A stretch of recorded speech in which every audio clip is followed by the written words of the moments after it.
Ronaldo has the worst physique a man can have. It's literally mid.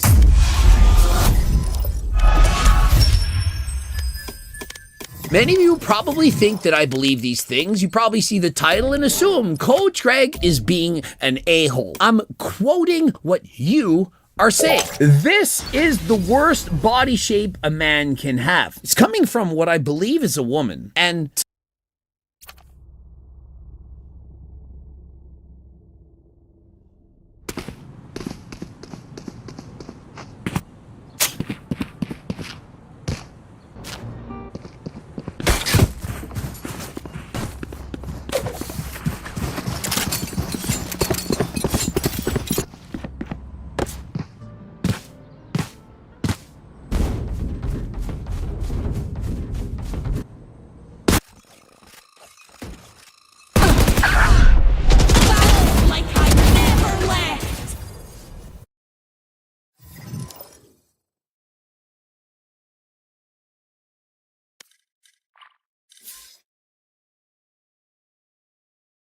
to say this is the worst body shape a man can have, how many of you would trade physiques with Cristiano Ronaldo? I believe 99% of you would trade in a heartbeat. His physique, it's way better than yours. And if it isn't, you're one of the rare ones watching and have a better physique than Ronaldo. Well, congratulations. This video isn't about you. You can move on. Let's go over his physique. This physique that, well, it's just not up to par. This physique transformation has gone viral, has 18 million likes, not views, likes.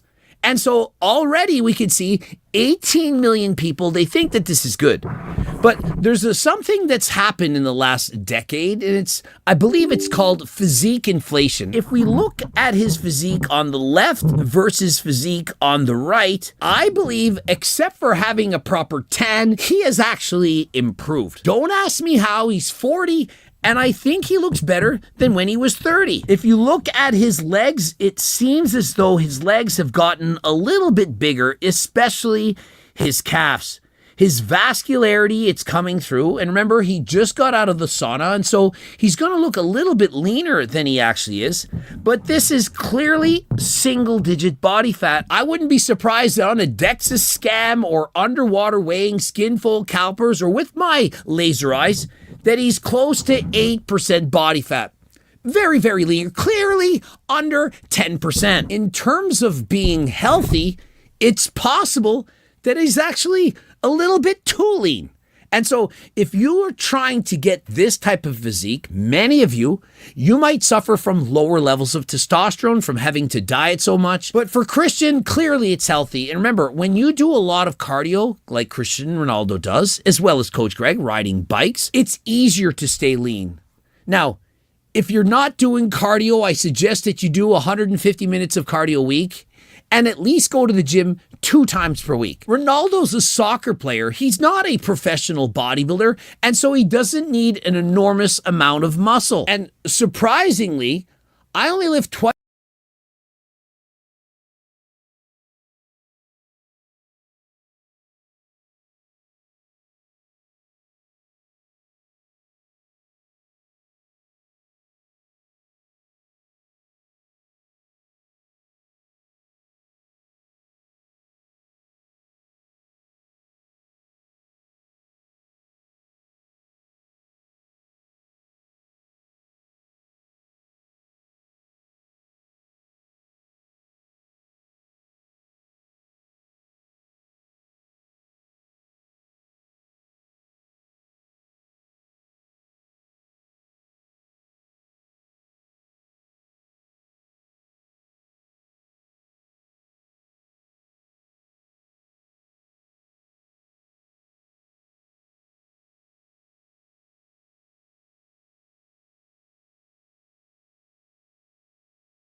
a week, and I still have this much muscle. Now, remember, I'm not as natural as Ronaldo. I'm clearly on 140 milligrams of testosterone each and every week. I do believe that Ronaldo's natural. Now, if you are in fact suffering, you have lower levels of testosterone, perhaps you've dieted too hard, whatever reason, you can go to Algo RX and they will prescribe to you HRT.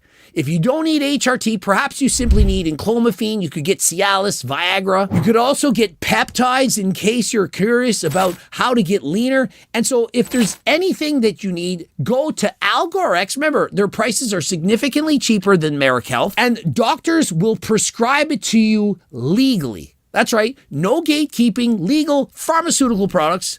Code Greg, 10% off. Now, Cristiano Ronaldo, he does seem to be a little bit leaner. You can notice it in particular in his chest. It seems to be a little bit flatter. Perhaps a little bit less glycogen, less carbs in his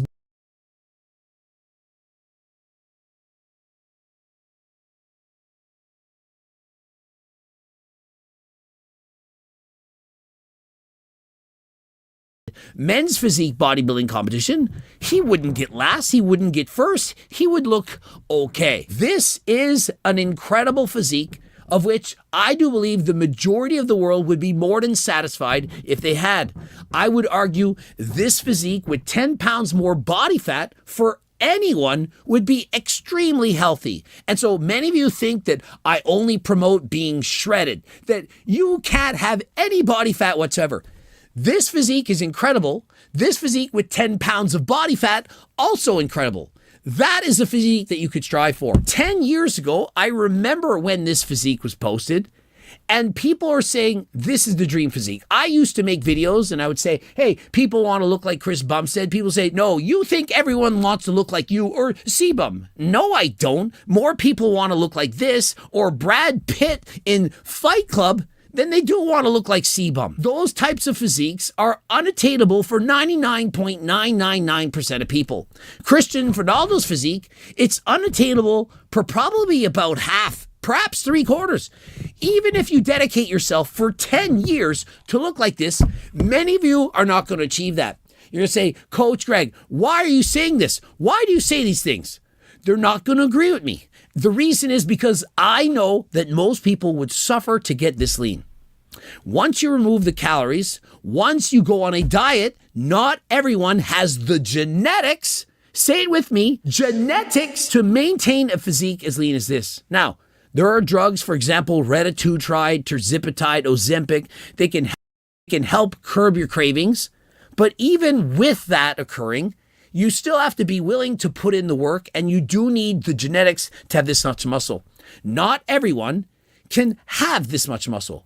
Many people perhaps are going to clip this and say, Coach Greg says, hey, not everyone can have this muscle. This is easy. You would fall into this physique with 6 months of training. No, it doesn't work like that. Just like this, not everyone was born to be smart.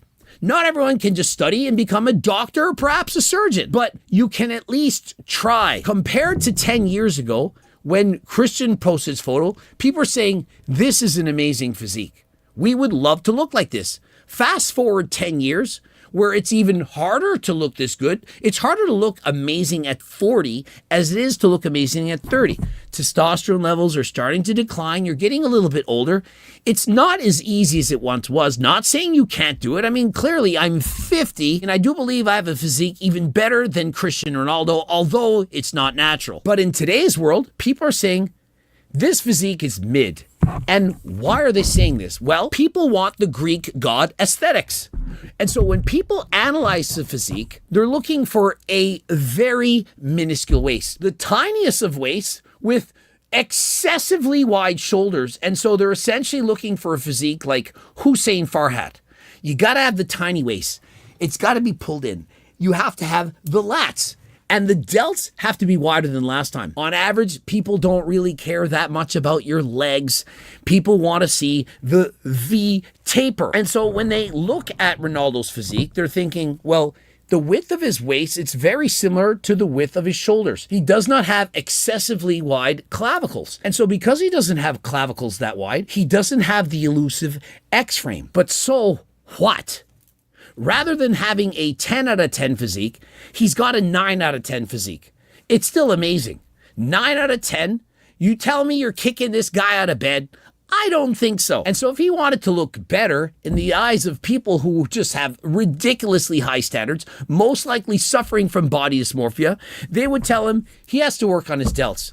He's going to have to do more shoulder presses. He's going to have to spasm the laterals and build huge bowling ball delts like Derek back in the day. They're going to say he has great abdominals, but perhaps he needs to flex the obliques. And so what he's doing is he's flexing like this. He's flexing there. He's not flexing on the side. And so perhaps if he turns out and tenses sideways, you'll see more of his obliques. And so he's flexing straight on. He's not a bodybuilder. He doesn't know how to control all of his ab muscles, but he still has an amazing physique. He has abdominals. He has a fully defined six-pack. He lacks some lats. He lacks some delts, but so what? And if we want to be critical, if we're looking at his quads, he has amazing vastus medialis. That is the teardrop muscle on the inside of his leg, but his vastus lateralis, the muscle on the side of the leg, it's not very well developed, and so he doesn't have the X-frame. In comparison,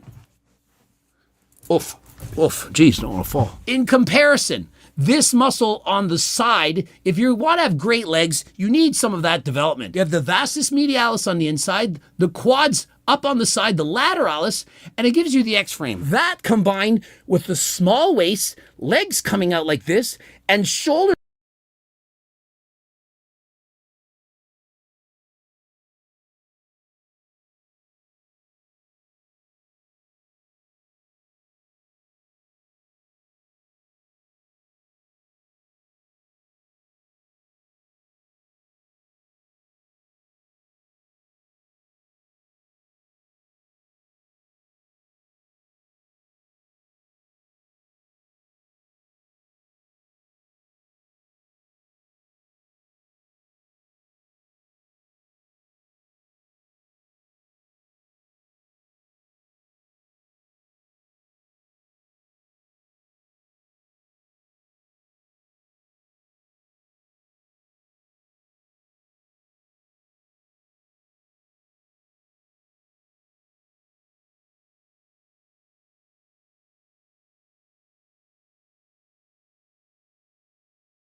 Very wide.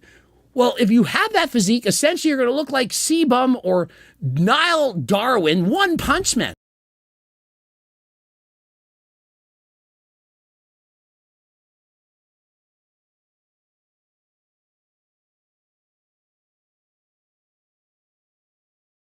The smallest of weights, the wide shoulders. Even Hussein, who has the amazing upper body, the wide shoulders and small waist, he lacks some of the quads needed to get that world-class level bodybuilder physique. But for everybody else, normal people who aren't getting up on stage, this is stupendous. And so we have to stop with the people commenting saying that this isn't an amazing physique. People have been swiping right, swiping left, going up and down, watching people Photoshop everything. Have you not seen Goop's channel on Instagram where he shows all the morphing, the pulling in of the waist, the enlargement of the delts, the biceps, everything? And so even the best physiques in the world, even those physiques are not normal. They're morphing their bodies. They're injecting synthol. They're using implants, PMMA. Even at the top Mr. Olympia champions, even those physiques are not considered to be good enough.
And so you need to stop comparing yourself to other people. We need to stop thinking that this is not an elite level physique.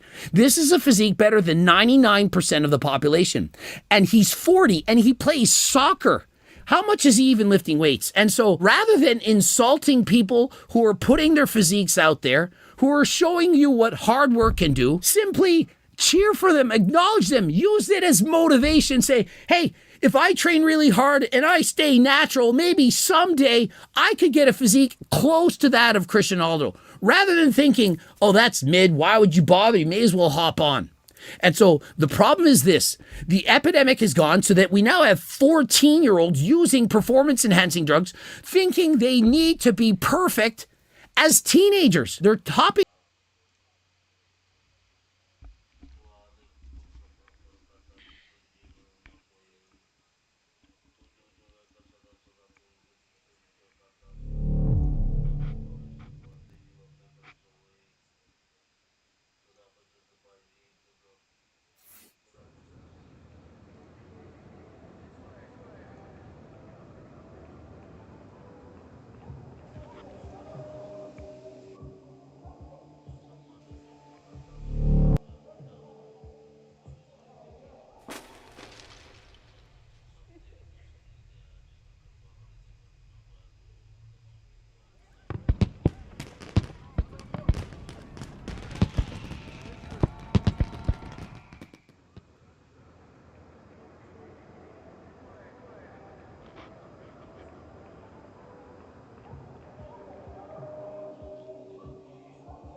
Match found.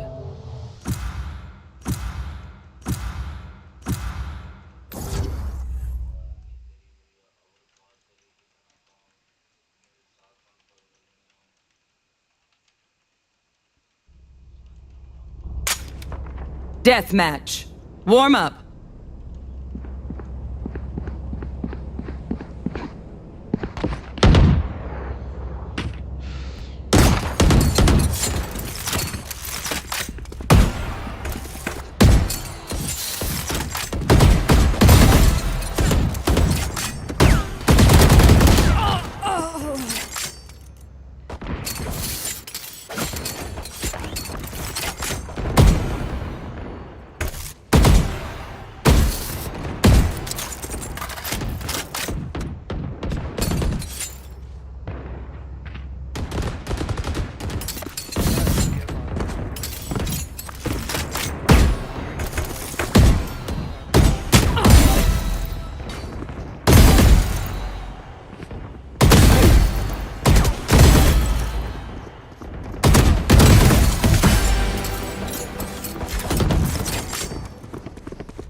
more important than words in a brief. Look out for each other. Fight! I will not die today.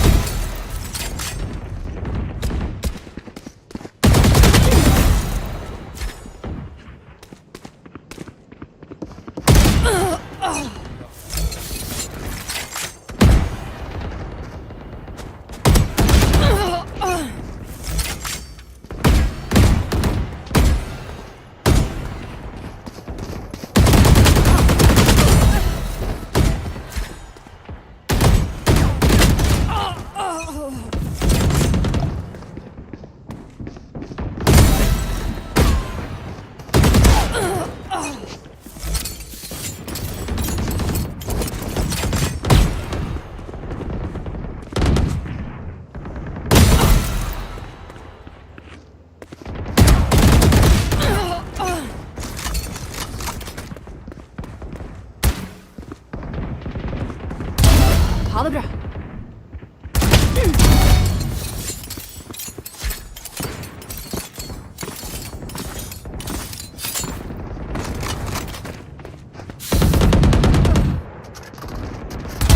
Got Sky.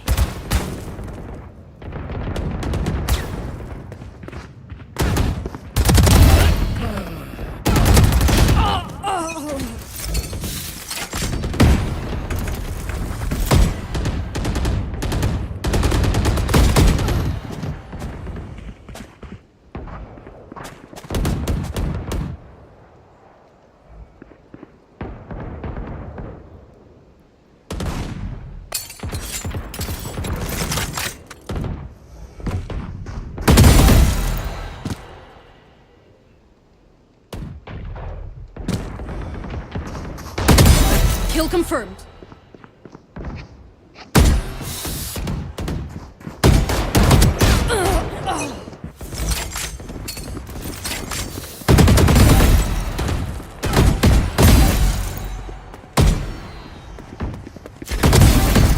Three down.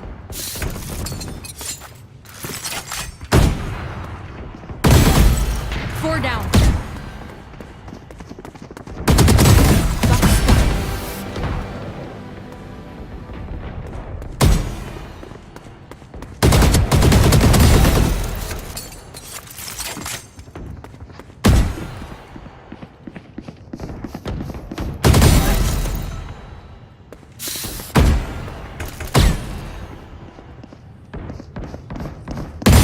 Gecko down.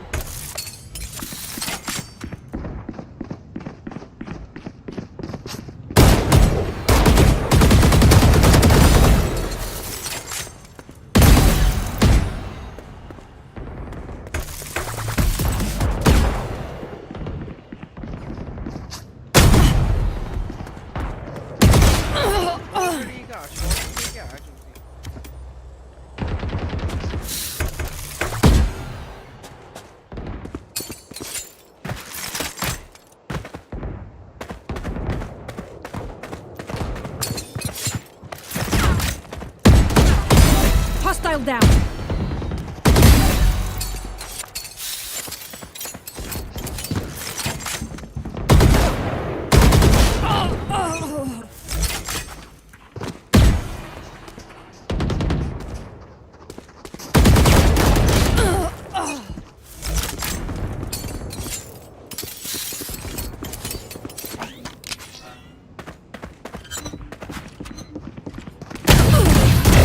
Target down.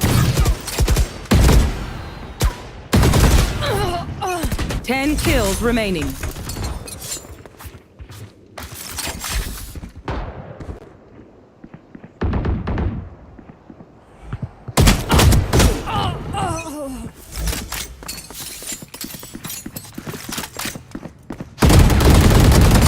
Got Sky.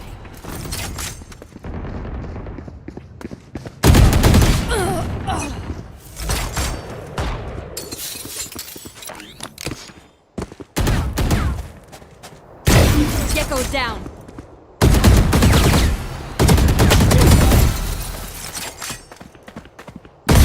Problem solved.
kills remaining.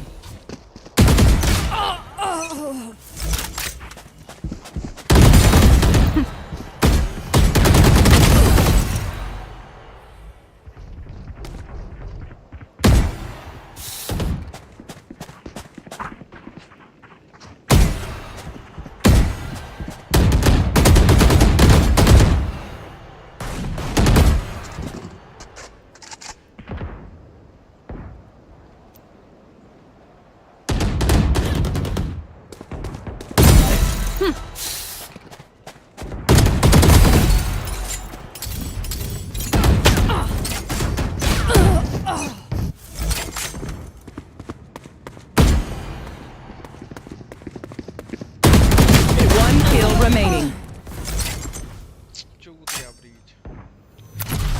Again, while my blood is still pumping.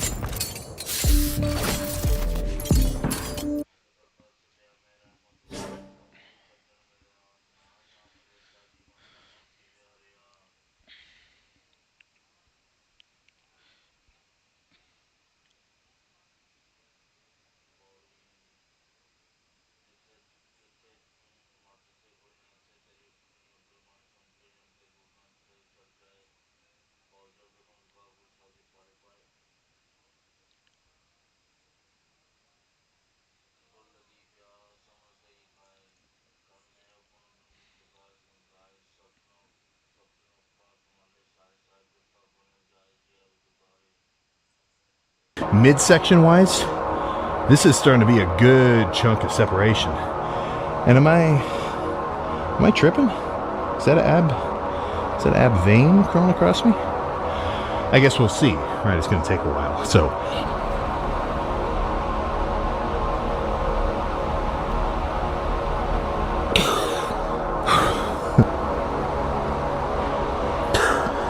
well, I tell you something, that is a good sign for me.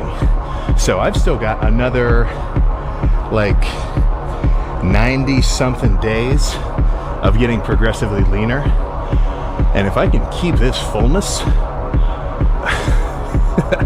I don't want to say dangerous, but for me this is definitely going to be the craziest cut ever, which just makes it that much easier to not go off the rails and just eat like a crap ton of junk. Midsection wise, this is starting to be a good chunk of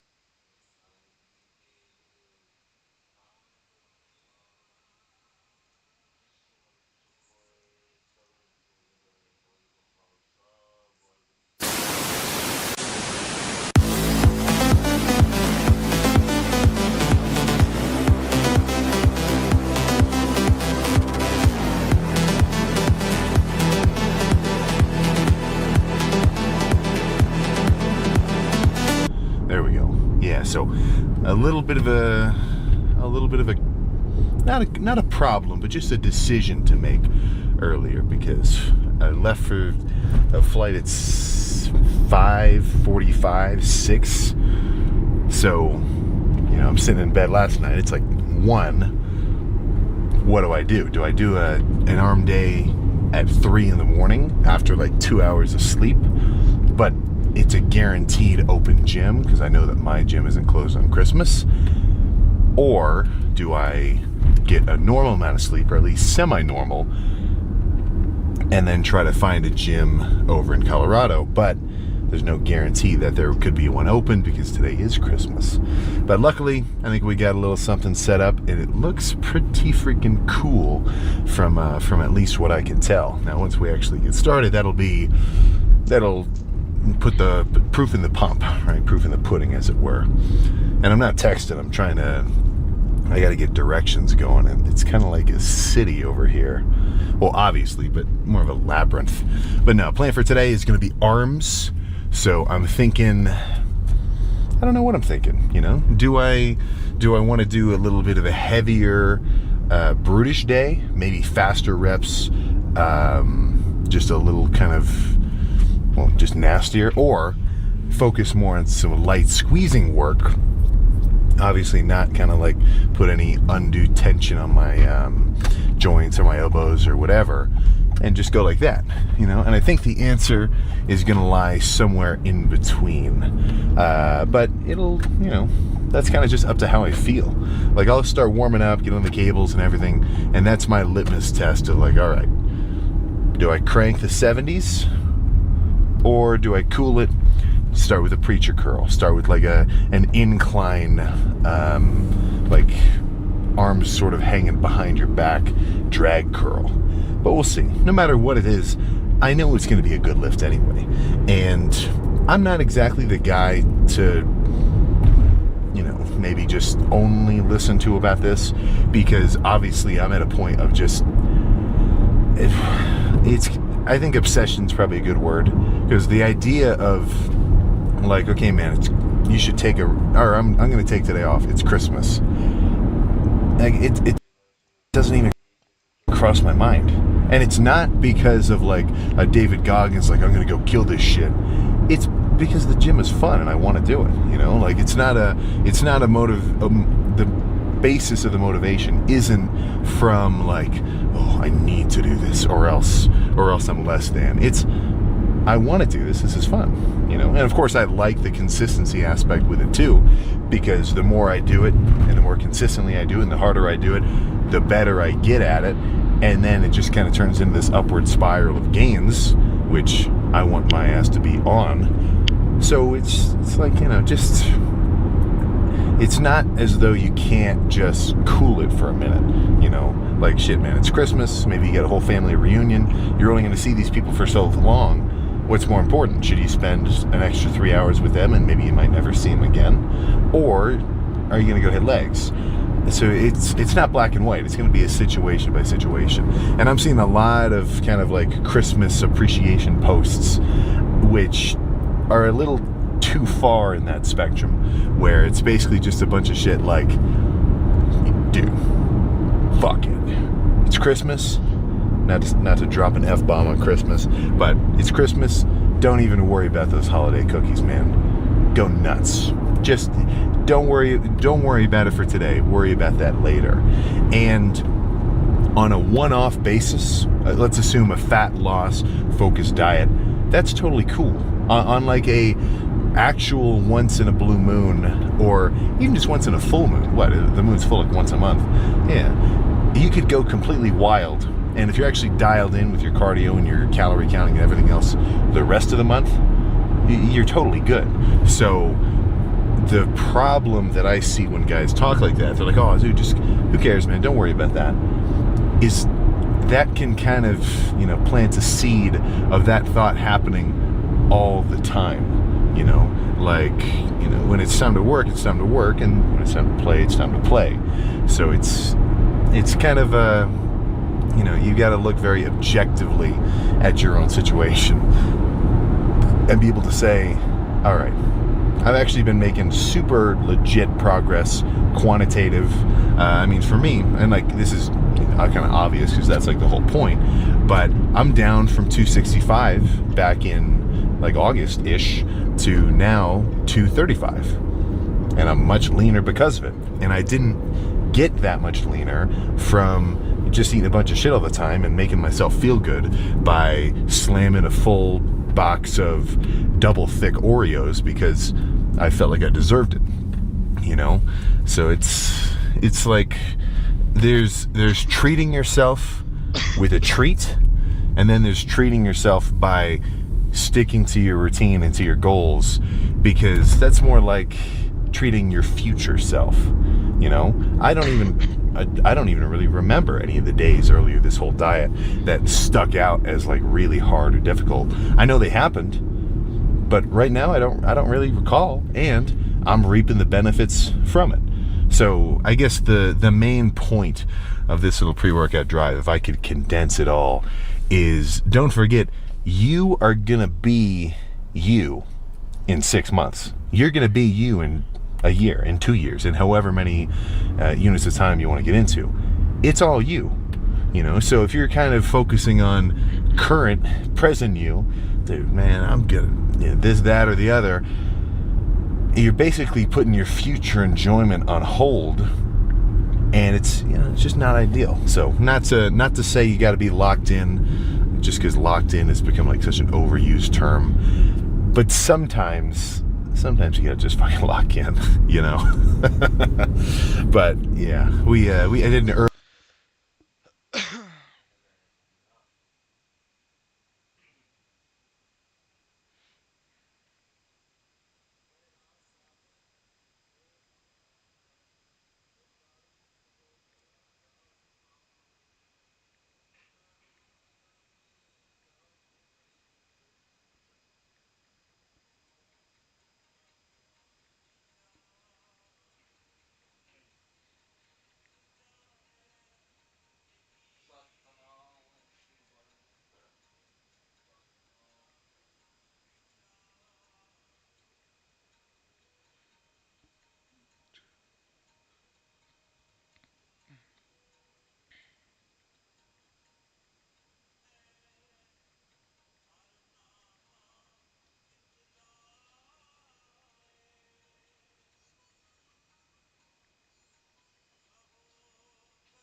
Early Christmas because we were going to travel today, so my Christmas is already over on the 83rd, or on the 23rd. What the hell am I talking about? So I guess my Christmas gift today is going to be a freaking arm pump. So let's stop talking about it and go make it happen. Lift House. Lift House luckily got a little bit of not after hours access, but this is a gym where they just have like the mobile key card at all times, so it's not staffed. And it is freaking sweet in here. I'd call this dense. But I think the rope will be a perfect start. Not too heavy, but heavy enough that I can feel it. And then this is going to be back and forth. So set of push downs, set of curls. Whether or not I do the same movement for a few in a row, or I just move on and like do totally like rope extension, single arm extension, overhead extension, I'm really not so concerned. I think we've got like a weird conception of exercises in a workout where it's like, okay, if I'm going to do the rope, well, I have to do 4 sets of the rope so I can get the full rope out of it. Whereas, it's just another way that I'm hitting my triceps. It feels pretty similar if I go from here or single arm or like an overhead cable extension or whatever. So, if the rope feels sweet, I could do 6 or 8 sets in a row right here. Totally happy about it. But if it feels like, let's move on to something else, that's totally cool too. Like, don't feel like you have to get locked into any, just kind of preconceived lifting notion. And then if you can do that, well, then you're probably going to lift slightly differently than everybody else. You're already slightly different than everybody else as an individual.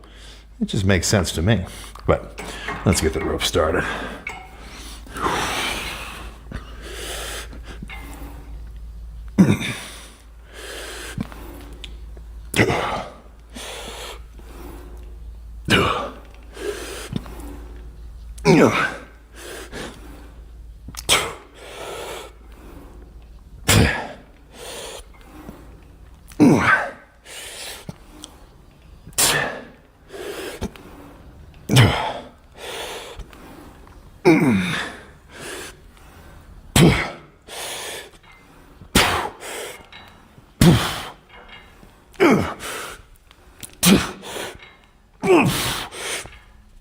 Okay.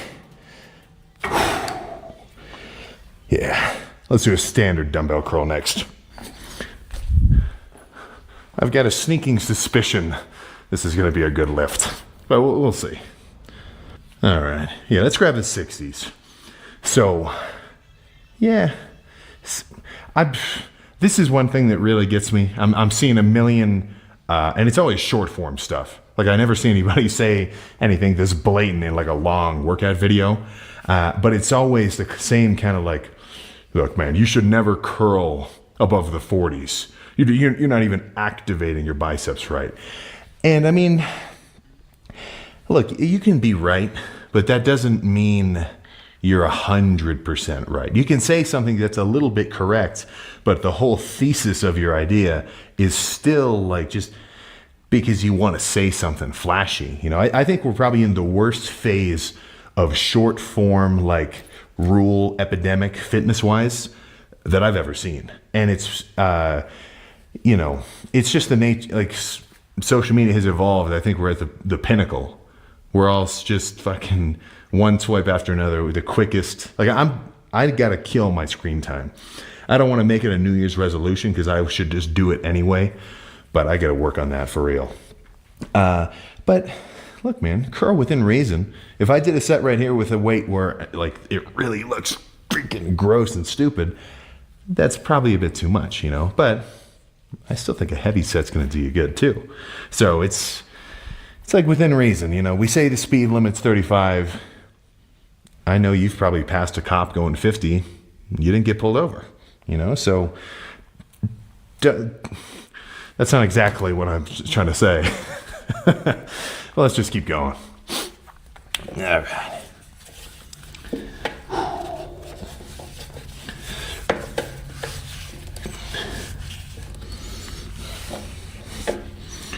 All right, come on.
Okay.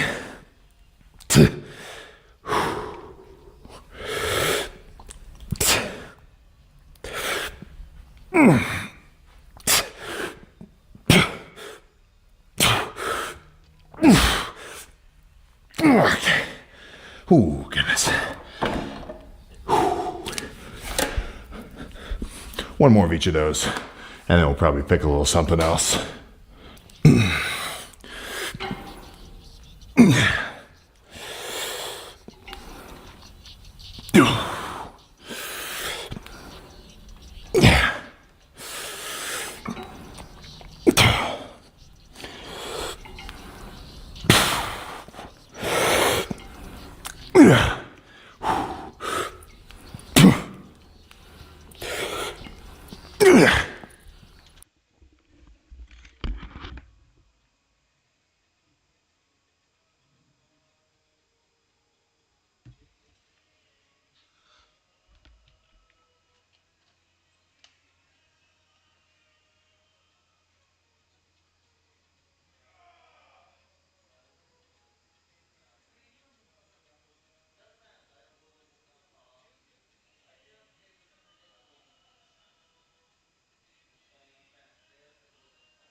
Okay. Back to a curl.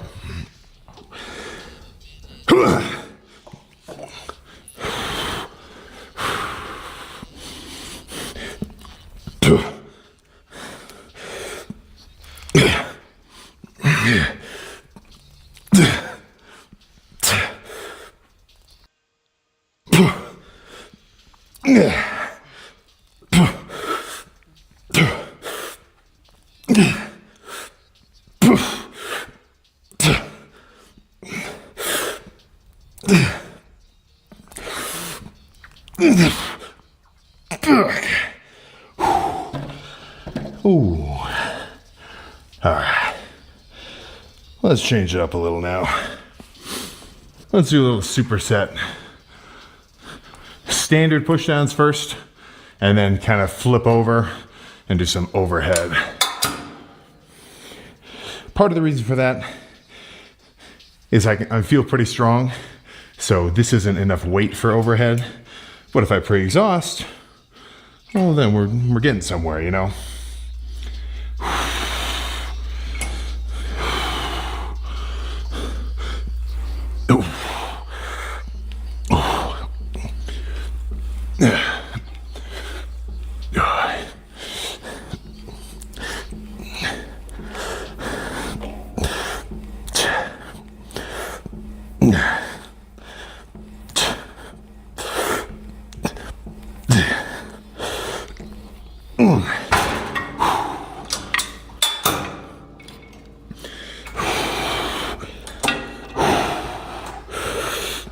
Yeah.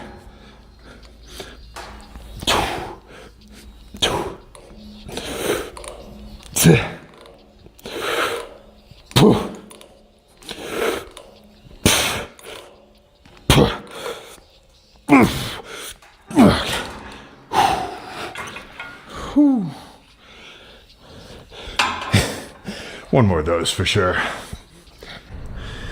50s will be good here.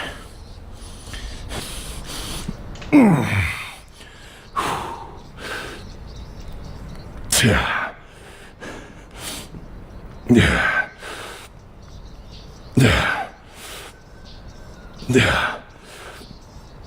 Poof. See. Two.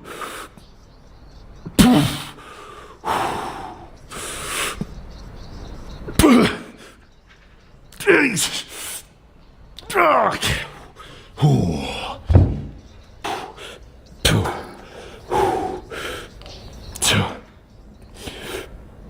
Yeah.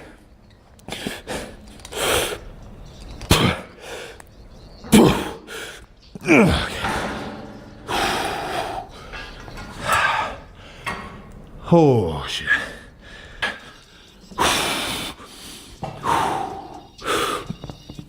Poof.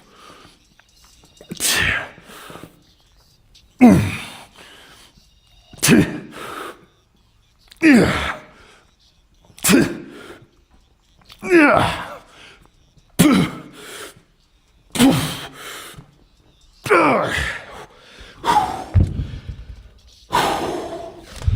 One more of those. Yeah.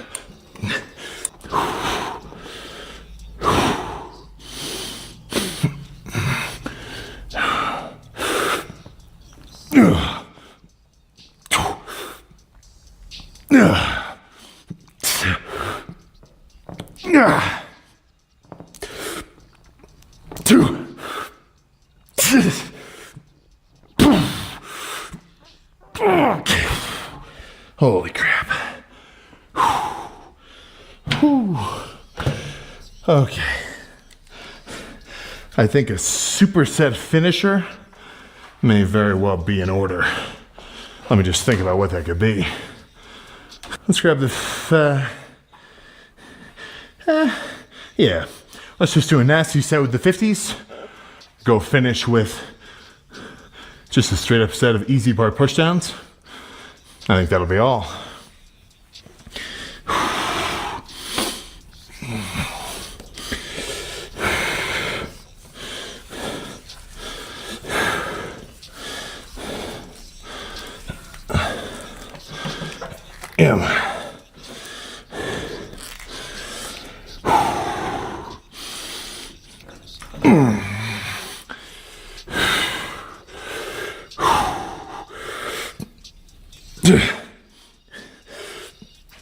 All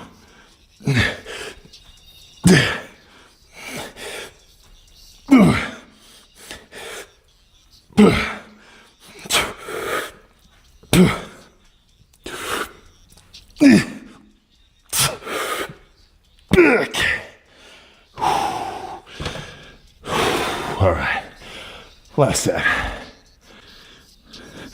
So the stack is very manageable here. For the first like 6 or 8 reps, I'm gonna actually squeeze and hold at the bottom. Then just go nuts with some fast burnout reps.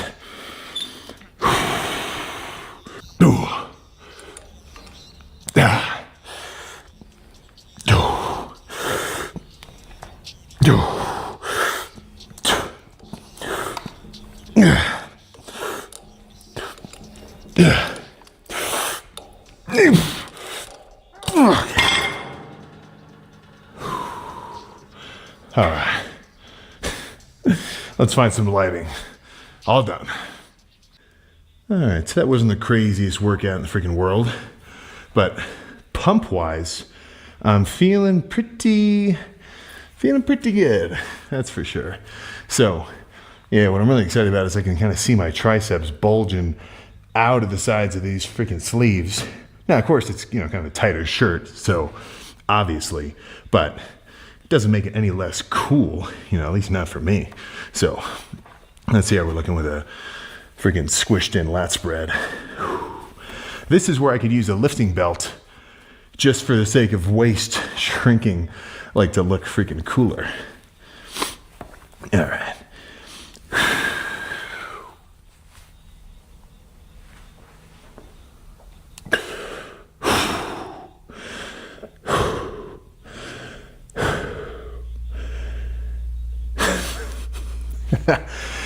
So my torso is no bigger, but the fact that I've got a decently empty stomach makes it seem larger by comparison. You get that perspective effect going on.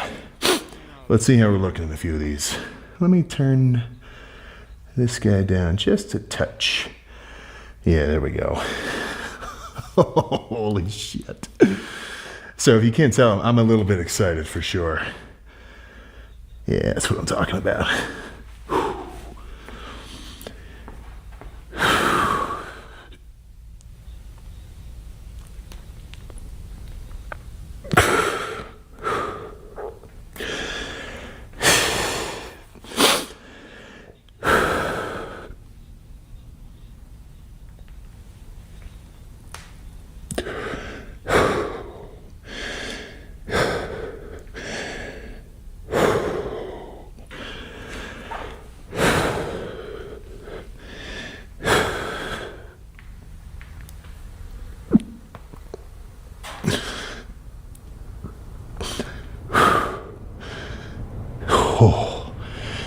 Oh my goodness.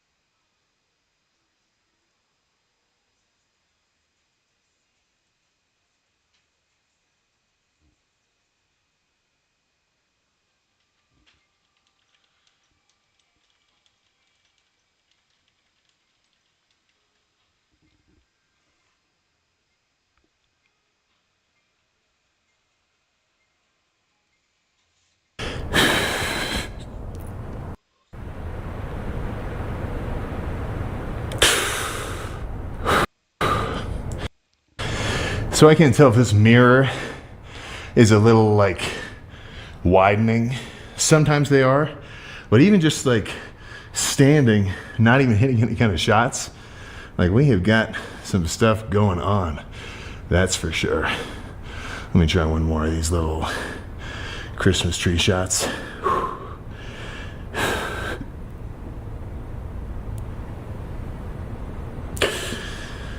Oh, good. So, workout complete. I feel as pumped as ever, which is crazy because I've only had, 1,900 calories today, but I'm probably running off of a little bit of residual travel inflammation and just like, you know, kind of water holding, which, I mean, shit, not a bad thing, especially if you're on the leaner side. It's almost like a hack if you want to come in and have a crazy pump and you're not eating a bunch of food. Well, just get on a flight, change your, you know, elevation and maybe the weather, whatever, get slightly inflamed, and then when you come in, you're going to be pumped to shit. So, honestly, I've never had a problem with the workouts trying to balance into flying around, just because I know that that is always going to happen. So, let's get all this stuff packed up, but we're not leaving. I've got 45 minutes, not of pedaling, not of freaking pedaling, but on the treadmill. So, yeah. Look, what city am I even in right now? Because this is a little bit further from where we're visiting.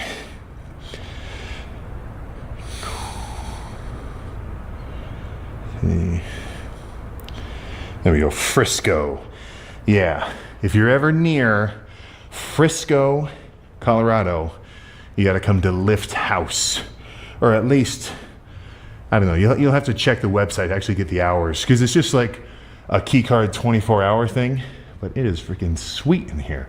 I got to talk to the owner a minute ago because I texted him, or I texted the Instagram account for the gym, and I'm like, are you guys open today?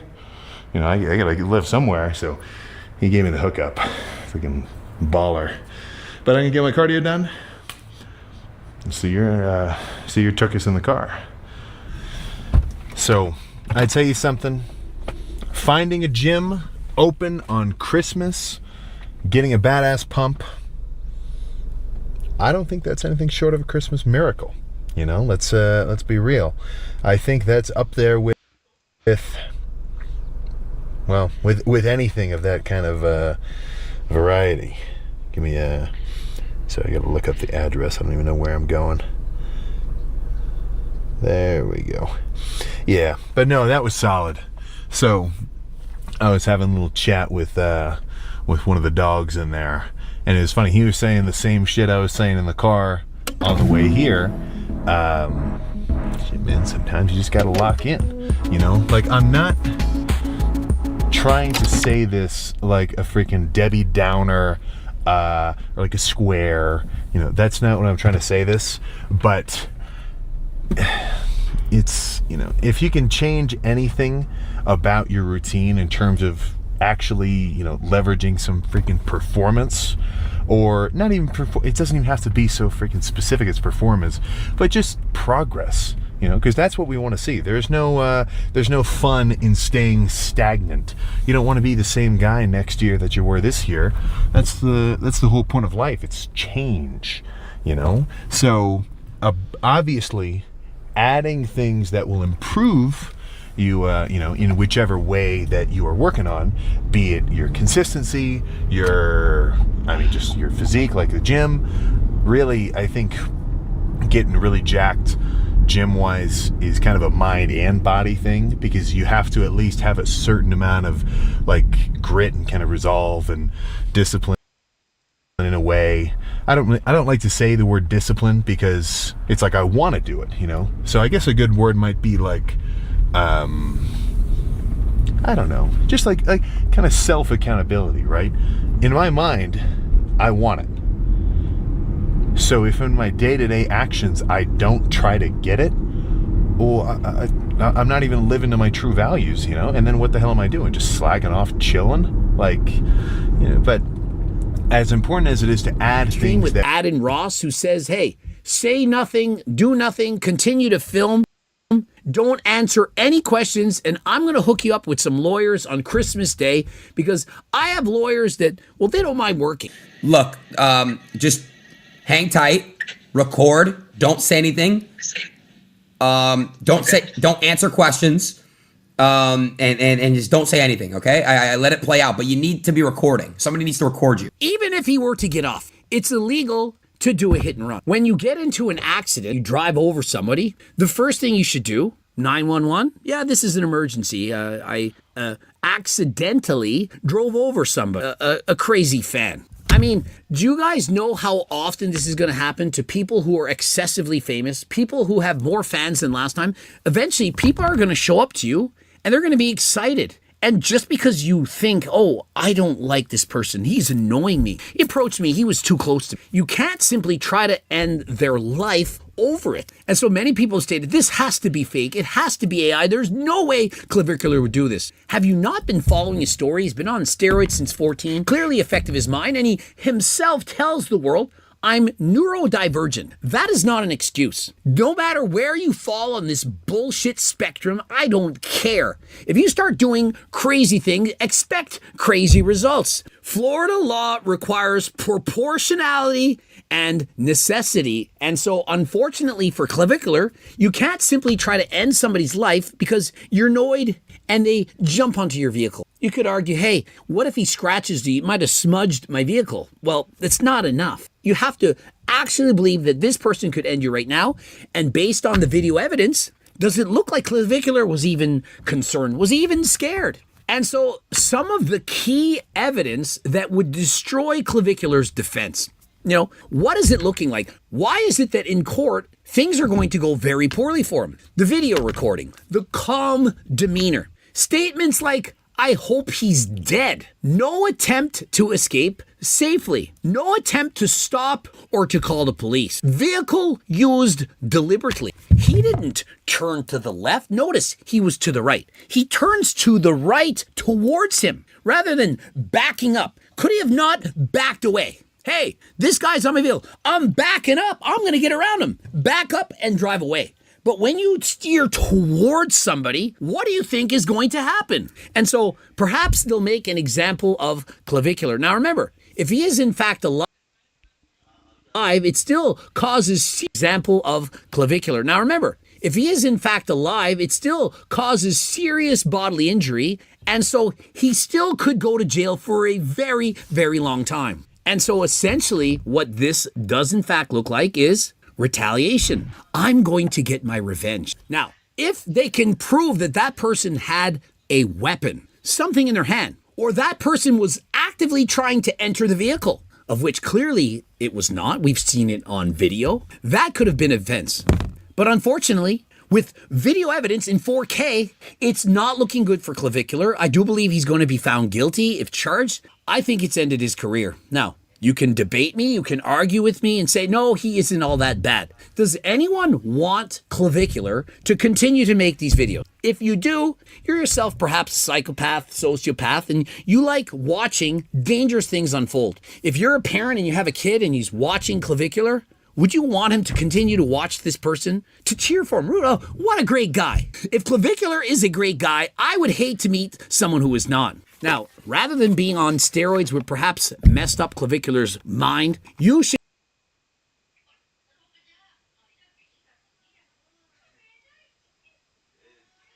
perhaps 1,000. But if you have 3,000 positive and 1,000 negative, you're doing amazing. Why don't people see that? Remember, this guy just scrolled away. He doesn't even remember saying it. It's just a weird thing where, your phone is a totally different communicative device than real life. Why do you care about the comments on the internet? It's not real life. It's fake. It's make-believe. Half the people who are creating comment, they're just actors. You really think that when they're going about their daily life, that they're freaking out, screaming, or perhaps they have all that much energy, or perhaps they're talking like the parrot from Aladdin?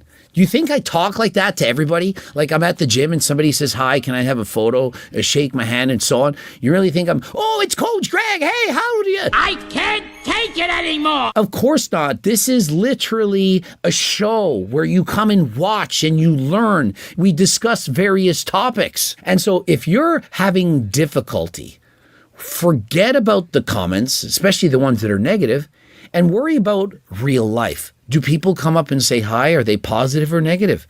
How are your friends? How is your social life? And if it's good, your life is good. Stop worrying about comments from 15-year-old trolls on the internet. It shouldn't happen. People shouldn't be mean, but they are going to be. That's just how it is. So that's where it's actually your responsibility to try to be impervious to it. And so Sam is essentially saying it's your own choice. You decide to care about those comments, and that's on you. You need to be impervious to this, perhaps a little bit more stoic, and don't let the small things bother you. There was a saying I was reading in high school in grade 10. It said, don't sweat the small stuff.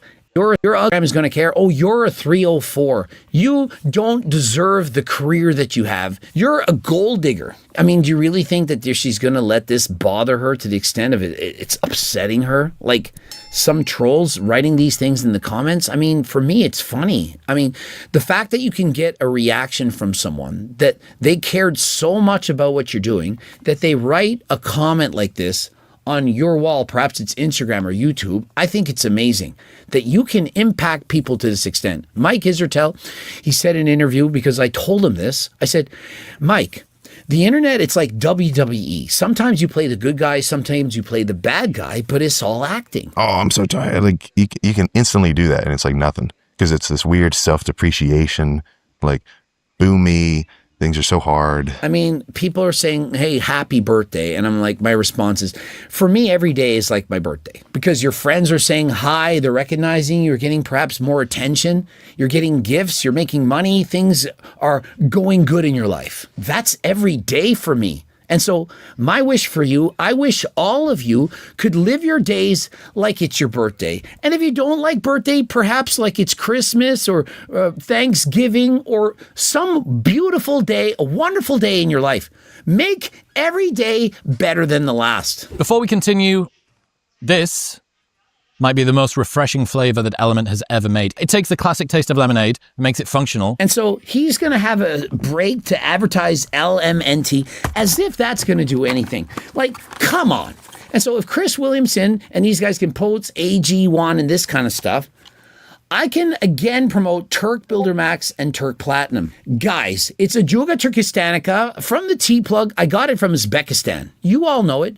You know it's real. You know I've been vindicated. The other people are selling you copycat cyanosis from China. And so if you want the best Ajuga Turkistanica in the world, and by the best, I mean probably the only, I have not seen other companies selling this. And so if you thought that Derek's Turk Plus was turkesterone because it had the turkesterone molecule on the bottle, or you right-click the URL, well, I feel bad for you because you probably think that, well, it's not that effective and you haven't tried this out yet. And so what do you need to do? You need to try this. Code Greg, 15% off. And if you don't make more muscle gains than you expected, you don't have more energy than you expected, you don't recover faster than you expected, hey, you get your money back. No harm, no foul. And so give it a try. And while you're there, don't forget about GLP Max, G-Test Platinum, all the various supplements. You can get Blue Lobster, the pre-workout with Solidricide. We're making waves. Back to the video. Like it's something that's fun on paper because you could read that and think, oh my God, if I start thinking that this way, I'll never be upset again. Mm-hmm. And it's like, you're not a freaking robot. I think here's the difference. These guys, I don't think they totally grasp it. I read the negative comments. I see them. I read the positive comments. I think about all of them. I'm like, that has a point. Like, what do they mean by that? Why would they say that? Okay, I get it.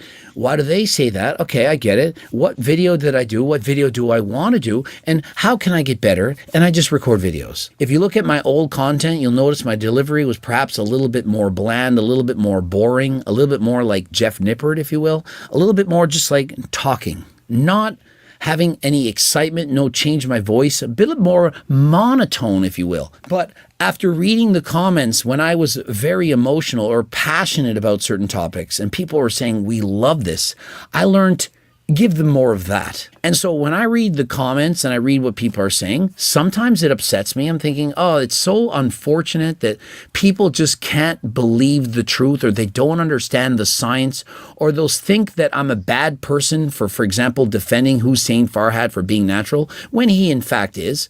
But I'm not going to change just to appease the fans. I'm not going to be a complete asshole, desert my friends who I know are telling the truth just because I'll get more clicks, likes, and views, and obviously make more money. Of course I want to make more money, but I'm not going to lie in order to do that. Y'all will think I'm going to lie. And So you follow guys like the catabolic twig who don't give two shits. I've seen the conversations that he's had talking about Hussein. Even if he proves he's 100% natural, which technically he has, I'm not apologizing. And why do you think that is? They want to make more money. They're going to lie and say that they don't, but they do. And you're going to eat it up because you're probably 14 years of age. It's not your fault. You're too young. You don't know what it's like. And so perhaps when you get older, you'll be able to look back and say, you know what? I misjudged this person after all. Do you know how many people don't like my videos, the first 5, perhaps 10 that they see? And after watching 10 plus videos, they are fans for life. How do you think I have over 2 million followers? Some of you new to the channel think, yeah, it's just because you tear everyone down. And I'm thinking, do you not watch my videos? Find the person on social media that has talked more positively about Sam Sulik than myself. I want to see that name in the comment section. You put Sam down. You criticize him. You said he had acne. You said he should get off performance-enhancing drugs. Yeah, because maybe I care about his health. You just care about him looking like a freak. Who do you think cares more? The person that just wants to see the freak show or the one that wants the person to be healthy? And so I get criticized for speaking the truth, for telling you what you need to hear and not what you want to hear. And so once you've seen enough of my videos where, for example, I'll say, hey, if you're 500 pounds, you're a fat piece of shit and you need to go to the gym. Oh my God, he's so anti-body positivity. This is just a bad person. But you don't see the real message. You don't know the thousands or perhaps hundreds of thousands of people who have lost hundreds of pounds and are now healthy and actually alive because of the videos that I've made. When I read comments saying, hey, you are a bad influence, you said this person's fat, you're not nice. Okay, I see why you said that. I understand it. And I continue to make videos taking into account what you said, what they said, and what I think and what I want to do. And you keep watching. I mean, how many times have I been canceled to this point? I think it's 8 now. 8 times that I've been canceled. No views. Nobody's watching you. How many views have I gotten on the last 5 videos on The Rock? Several 500,000. And so Sam Sulik is literally getting 100,000, sometimes 1 million views on each and every video. And so clearly he knows what he's doing, and there's no way everyone is going to like those videos. I mean, there's no way. Think of it. Sam Sulik clearly is on performance-enhancing drugs. If you're anti-steroids, how are you going to like Sam? We have seen what's happened in this world. We've seen what happened to Charlie. Hey, if you like Charlie or you dislike Charlie, there's going to be somebody that's going to be there to say you're a bad person for liking him or you're a bad person for hating him. Either or, somebody's not going to like you. And so when you make videos, when you make content, when you put yourself out there, truly out there, not just summarizing and saying this is what the science says, I read these articles and these articles said that, that's not opinion of yourself. You're saying what they said. When you said, I think this, I think that when I do this, I should do that. I think that if you date a girl, you should do this because this is my experience. Oh, that's bad. You're a misogynist. You're putting yourself out there and you're getting criticized. And if you think that being criticized is a bad thing, well, that's on you. And so Sam is saying, look, I don't allow it to bother me, to fester. I understand that they're just doing their thing. They're just sitting there making Type shit.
UFC walkout photo.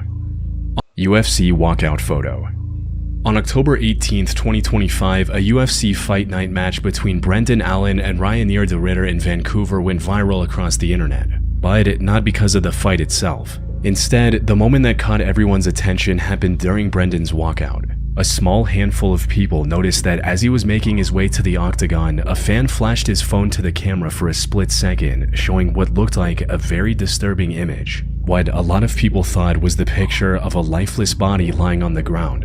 What made this already creepy incident even more disturbing was when the camera moved a bit further and showed the person who was holding the phone. He was wearing a luchador-inspired wrestling mask, likely to hide his identity, all while looking directly at the camera with an unsettling, almost psychotic smile on his face. Which begs the question, with an inspired wrestling mask, likely to hide his identity. He was wearing a was when the camera moved a bit further and showed the person who was holding the phone. He was wearing a luchador-inspired wrestling mask, likely to hide his identity, all while looking directly at the camera with an unsettling, almost psychotic smile on his face. Which begs the question, what was this picture, and why did he show it on live TV to an audience of millions?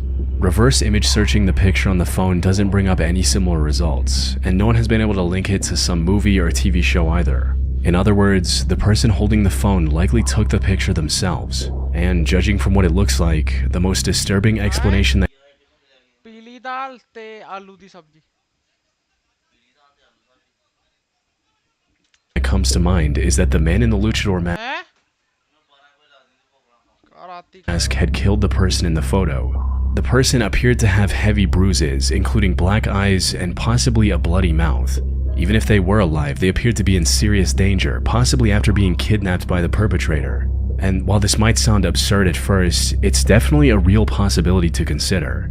There have been countless killers throughout history who craved attention and deliberately left behind clues to become famous. Maybe this particular killer thought showing off their crime on TV was the best way to receive that attention. And with the virality and discussion online, he certainly achieved that goal. On a similar note, this could also be a ransom kidnapping situation where the stunt was meant to publicly prove the victim was still alive to their family, especially since sending the photo directly would risk law enforcement tracing it back to the kidnappers. That said, there are a few notable innocent theories suggesting the opposite that have likely kept law enforcement from conducting any real investigation. Some have suggested that this was nothing more than a prank. As a user on Reddit speculated, "To me it looks like some college-aged guy laying on a bathroom floor with makeup on. Could be a dude who got so drunk his mates decided to mess with him by drawing on his face or putting makeup on him, then took a picture. One of them decided to shame him even further by flashing it at the UFC when he knew the cameras would be broadcasting." It's also possible that it could be a deliberate attempt to create a creepy hoax, especially since it happened fairly close to Halloween. Cropping out just the phone and brightening up the image also makes it look a bit more like a regular photo. Some argue that now it looks like a man simply sunbathing on an outdoor lounge chair with a pool in the background. But why would someone be motivated to show something like this if it really was an innocent picture? At the end of the day, all of these theories are just guesses, and any number of things could really be going on here, innocent or disturbing. Because the masked man's identity was never revealed, we will likely never know for sure. Buried alive in Brazil. In January 2018, a 37-year-old Brazilian woman named Rosângela Almeida was going about her day when she suddenly collapsed out of nowhere. She was rushed to the hospital where doctors found that she had experienced 2 cardiac arrests. She was in critical condition and eventually passed away on January 28 after barely clinging to life for a few days in the ICU. Her family held a memorial service for her that evening, and she was buried in the Sonora Santana Cemetery near her hometown. Her remains were placed in a wooden casket which was encased in a solid concrete tomb. Losing her at such a young age was devastating for her family, and especially her mother. What none of them knew, however, was that their grief was about to take a dark, tragic turn. You see, a day after her burial, reportedly, people living next to the cemetery started hearing noises from graves. These included the sound of someone banging their hands against a hard surface, as well as a faint scream in some instances. However, the neighbors initially brushed off the noises as a prank by children, something that apparently happened often enough for them to ignore the noises entirely. But several days passed and the sounds did not stop. It wasn't until 11 days later that someone realized that the sounds were coming directly from Rosangela's grave. The neighbors immediately alerted her family upon making this discovery, fearing that she might have been falsely declared deceased and was still alive when buried. What made the situation even more concerning was the fact that Rosangela had been suffering from fainting spells ever since she was little. The time she spent unconscious had also been increasing over the years. Maybe she was just passed out when the hospital staff incorrectly declared her dead. Family, friends, and neighbors rushed to the cemetery and opened her coffin, hoping to save her, with some people recording the whole event.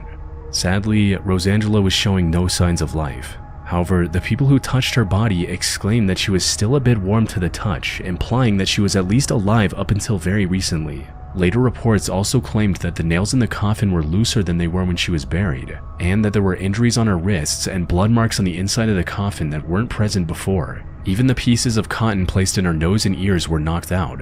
Most importantly, witnesses reported that she didn't seem nearly decomposed enough for someone who had died 11 days earlier. After the casket was exhumed, Rosangela was taken back to a nearby hospital where she was pronounced dead for a second time and buried once again. The question everyone had on their mind, however, was whether she was buried alive the first time. Her family, and particularly her mother, believed that was the case. Testimony from other people also seemed to back this conclusion, with one neighbor stating, "There were more than 500 people who came here and packed the cemetery. Everybody went to see, lots of people touched her foot, and everybody saw that she was still warm.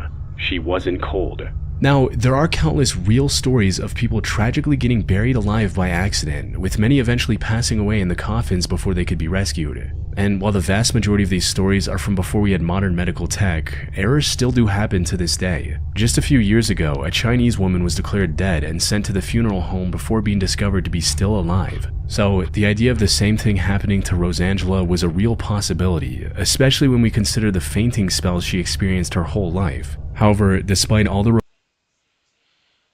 reports and supposed evidence, both the doctors and investigators stayed adamant that she had passed away before her burial. In a statement to the media, the doctor explained that she was already in a serious, irreversible condition when she arrived at the hospital. From there, she was put under an intense level of monitoring to observe all her vitals closely. So, there was no way he could have falsely assumed her to be dead under those conditions. As for the slower decomposition, that was explained by the result of her being on strong antibiotics while she was in the hospital. But these explanations failed to convince Rosangela's mother, who was devastated by the thought of her daughter enduring days of suffering buried in her casket.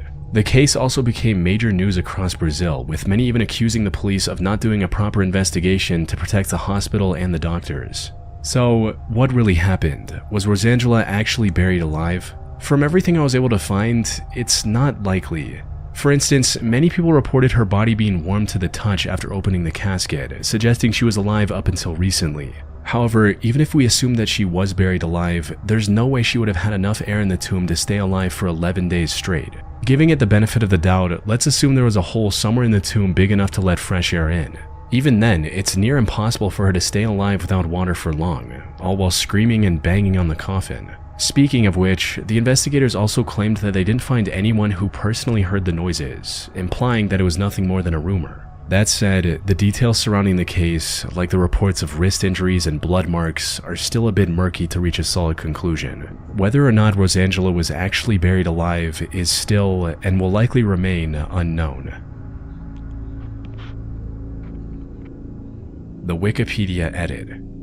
WWE wrestler Chris Benoit was scheduled for a live house show on Saturday, June 23, 2007 in Texas. But hours before the event, the 40-year-old wrestler called management and claimed that he wouldn't be able to make it because both his wife and son were ill with food poisoning. But he didn't show up the next day and wasn't picking up his phone either. After over 24 hours of trying to contact him, the WWE management dialed 911 and requested a wellness check for Chris on Monday, June 25, assuming that maybe he was sick as well and needed help. However, nothing could have prepared the officers that were dispatched to his home for the tragedy they were about to witness. They arrived at his house in Georgia at around 2:30 p.m. and rang the bell. When no one answered, they looked for a way inside and discovered the garage door was wide open. The whole house was eerily silent, the reason for which became apparent when they discovered the remains of Chris, his wife, and his son scattered throughout the house. And as it turned out, the person responsible for this tragedy was Chris himself. He ended the lives of both his wife and son before turning on himself. The question now was why? Why would Chris do such a thing? But before the investigators could answer that question, they received a tip that challenged everything they thought they knew about this case. They were contacted by a Wikipedia representative who claimed that someone had made a suspicious edit to the Chris Benoit Wikipedia page at 12:01 a.m. over 14 hours before police did the welfare check. The edit read, Chris Benoit was replaced by Johnny Nitro for the ECW Championship match at Vengeance, as Benoit was not there due to personal issues stemming from the death of his wife Nancy. The thing about Wikipedia is that it's a social collaboration platform where anyone can add new info or make edits. One possible explanation was that Chris, for some reason, made this edit himself. However, the autopsy report revealed that Chris had actually ended everything by Sunday evening, many hours before the edit. So, how did someone learn about what had happened before the news broke out? The possibilities were endless. Maybe he had a second accomplice, or maybe he told someone about what he had done earlier. Tracing his phone revealed that he had sent 5 cryptic messages to 2 of his colleagues, Chavo Guerrero Jr. and Scott Armstrong, including one message that he sent 4 times, reading, My physical address is 130 Green Meadow Lane, Fayetteville, Georgia. And the second one that read, The dogs are in the enclosed pool area, garage side door is open. These were sent just before 4 a.m. on Sunday, after he had already taken the lives of his wife and son. However, despite their unsettling nature, investigators didn't find any connection between what Chris did and the colleagues he sent these messages to. As for why he did it, the autopsy report also revealed that Chris had CTE, which is a progressive brain disease linked to repeated head impacts. His brain resembled that of an 85-year-old with dementia. Put simply, he likely experienced an extreme mental breakdown which resulted in an irreversible tragedy. However, while this reveal explained most of what happened, the Wikipedia edit was still a mystery. This mystery deepened further when investigators managed to trace the IP address that was used to make the edit and discovered that it was from Stamford, Connecticut, the location of the WWE headquarters. This, combined with the text messages, reignited rumors that WWE management might have been involved in what happened. But before the case could move in that direction, investigators found the man who made the edit, a 19-year-old university student named Matthew Greenberg. Matthew, however, was surprisingly cooperative. He allowed the police to confiscate his computer and other devices to investigate and agreed to an interrogation without any resistance. And when asked about his edit, he claimed that he made it after seeing rumors of it on wrestling forums.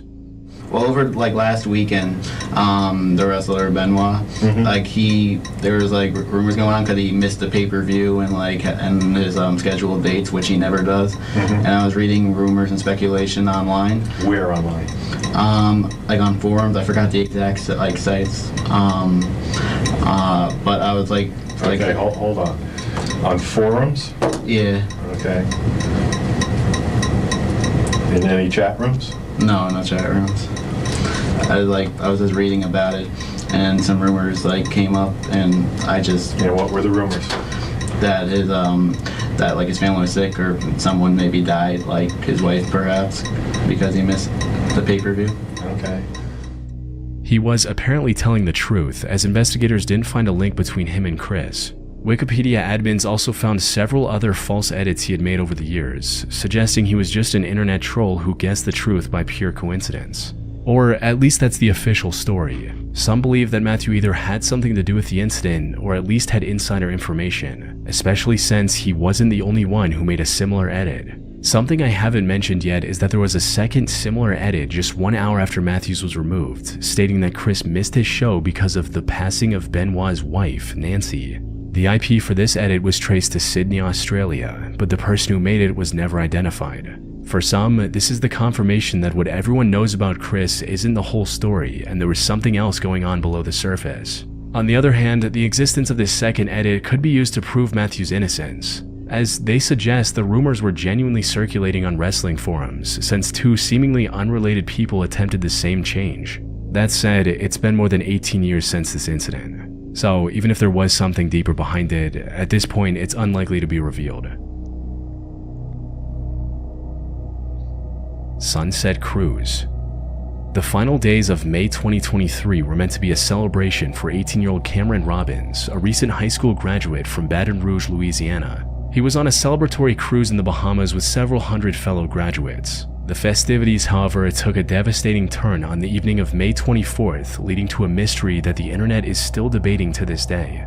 At around 9:30 p.m., Cameron was aboard the small cruise ship named the Blackbeard's Revenge near the uninhabited Athol Island, northwest of Nassau. The ship was stocked with alcohol, and since the legal drinking age in the Bahamas is 18, Cameron and his friends were drinking non-stop. But as they were enjoying their time on the cruise, someone reportedly dared Cameron to take a leap off the ship into the dark water. Cameron, likely due to heavy intoxication, agreed to the dare instantly and jumped overboard, resulting in one of his friends recording this video using Snapchat. Yo! This kid jumped off! Oh my god! Oh, bye-bye! Oh, that... The buoy! Hey, the buoy! This was, unfortunately, the last time anyone saw Cameron alive. The cruise stopped as quickly as it could, and the crew alerted the Coast Guard about Cameron's disappearance. However, despite an extensive 2-day-long search of a 325 square mile area, Cameron was nowhere to be found. He more than likely passed away not long after jumping overboard. But even his remains were never discovered, which, considering the extensive search, was very odd. And the reason for it, according to some, is that he was attacked by a shark shortly after his jump. This theory began when someone noticed what looked like a large fish swimming toward Cameron seconds after he landed in the water. Moments later, Cameron could also be seen swimming in the opposite direction while ignoring the life preserver right in front of him, almost as if he saw the shark and was trying to get away from it. That said, the evidence supporting this theory is a bit inconsistent.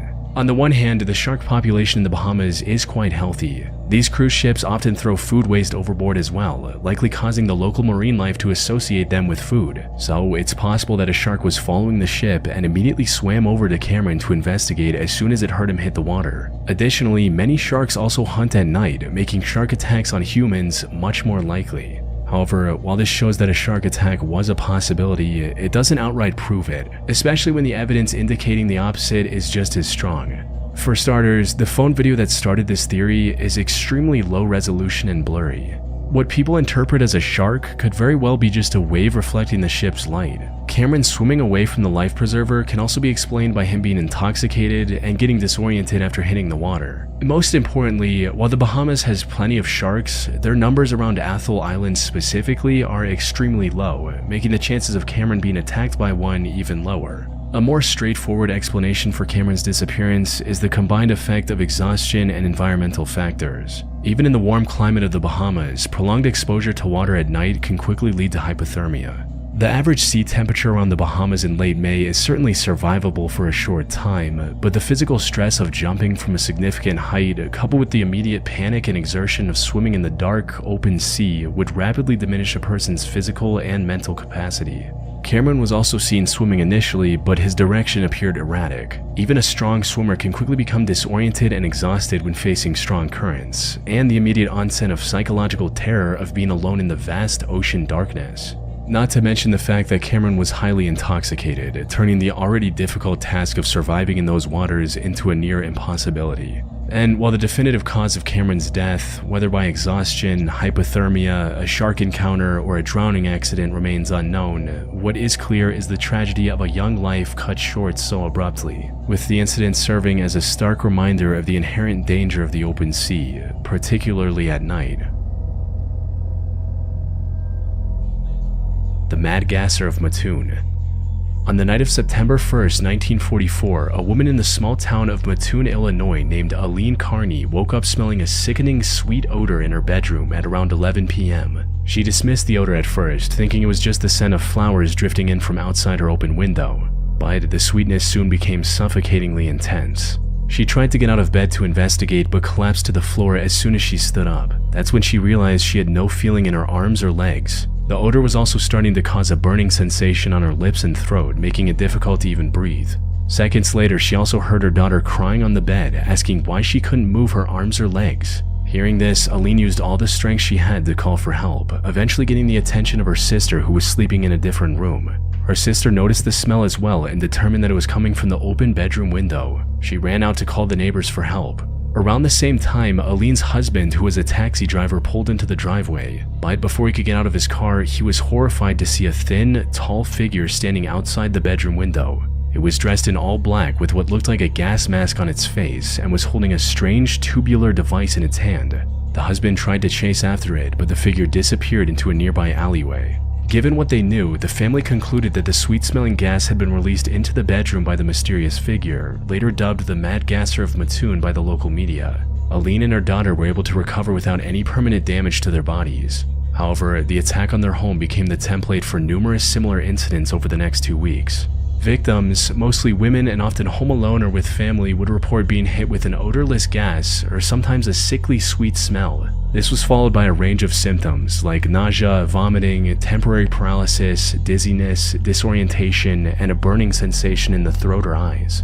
In some cases, the symptoms lasted for hours, requiring medical attention. Yet, despite the severity of these chemical attacks, any attempts to investigate the gasser came up empty. There was no visible damage to homes, no broken windows, and no fingerprints. The mysterious assailant seemed to vanish into thin air. Witnesses and victims reported seeing shadows or figures lurking outside their windows, specifically near the ventilation openings of their homes. But the police never found any evidence of it. The sheer volume of attacks, with at least 29 officially reported incidents in a very short span, combined with the inability of law enforcement to find any evidence, created an atmosphere of absolute terror. It reached a point where some citizens took it upon themselves to patrol the streets with firearms. People were sleeping in shifts, guarding their homes and neighbors. However, no matter how much people tried, a perpetrator was never identified or captured, leaving the Mad Gasser of Mattoon as an eerie, unsolved mystery. But it's worth asking whether these attacks by a chemical assailant were even real, or was the entire phenomenon an unprecedented wave of mass hysteria? The argument for it being a real assailant rests almost entirely on the initial medical findings and specifically of the reported symptoms. In the first few cases, doctors and police were genuinely convinced that a real chemical agent had been deployed. The victim's symptoms like paralysis, nausea, and the burning sensation were too consistent and too severe to be immediately dismissed as simple panic. On the other hand, the argument for this being a case of mass hysteria is incredibly compelling. It's also the theory favored by many criminologists and psychologists who have reviewed the case since. As the theory goes, while it's possible that the few initial incidents might have involved a real criminal, the vast majority of the 29 reported attacks were likely the result of psychological contagion. The terror of a mysterious, invisible attacker, amplified by continuous sensational newspaper coverage, made people hypersensitive to any strange smell or discomfort.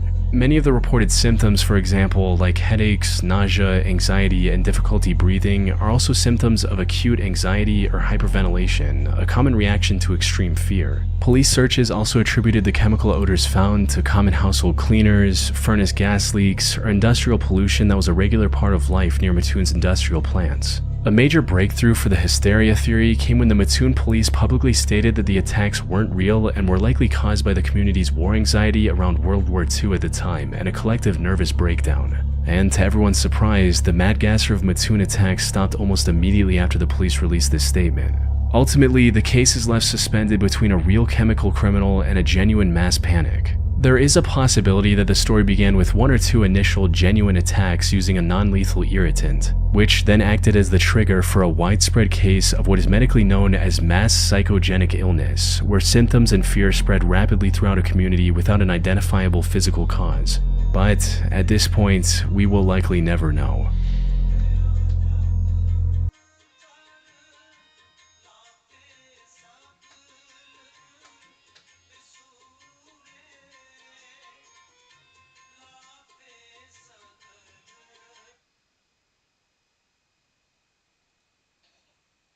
Victim's house hours before the incident. Tracking this vehicle led to 28-year-old Brian Christopher Koberger, the same Brian Koberger who had posted this survey on Reddit months earlier. He had a master's in criminal justice and was pursuing a PhD at Washington State University.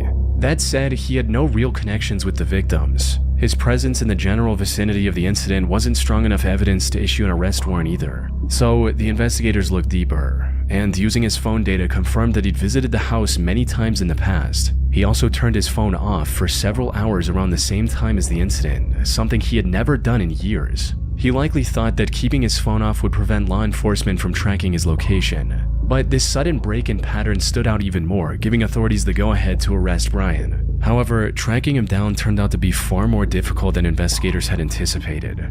By the time they caught on to him, he was long gone from his university. And after a weeks-long manhunt, Brian was finally located and subsequently arrested on December 30, 2022. He was found hiding in his parents' home in Pennsylvania, over 2,500 miles away from the crime scene. DNA samples taken after the arrest also matched the sample found on the knife sheath perfectly, further confirming that Brian was the one investigators were looking for. And while he kept denying the allegations at first, he eventually confessed to everything in exchange for a plea deal to avoid the death penalty. He stood trial on July 23, 2025, and was sentenced to 4 consecutive life sentences without the possibility of parole. His conviction also put his Reddit survey requests in a much different light.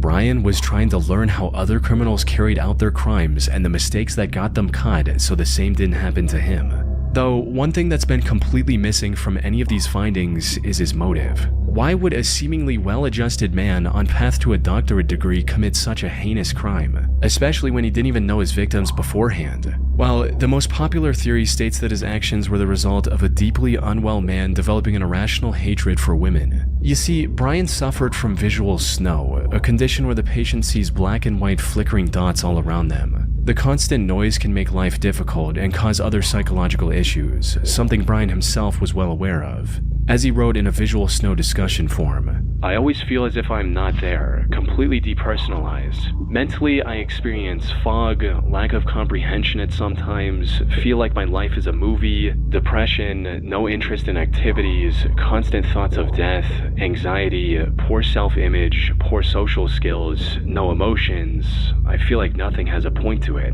When I get home, I am mean to my family." This started when Visual Snow did. I felt no emotion along with the depersonalization. I can say and do whatever I want with little remorse. His irrational hatred for women also manifested in his day-to-day life. It was the primary reason he was fired from his position as a teacher's assistant, and was even caught harassing women at a brewery a few months prior. Now, most analysis of Brian's reasoning end here. But from what I've seen, his motive might have been a lot deeper and involved his admiration of infamous serial killer Ted Bundy. Brian apparently did a lot of online research about Ted Bundy, both before and after committing the crime. Investigators also found a selfie Brian took with a smile on Mount Rainier, one of the remote locations Ted Bundy often visited to commit his crimes. According to an ex-detective and crime expert, maybe he wanted to pick up where Ted Bundy left off. Fortunately, his plan wasn't as foolproof as he'd expected, allowing the authorities to put him behind bars before he could hurt any more innocent people.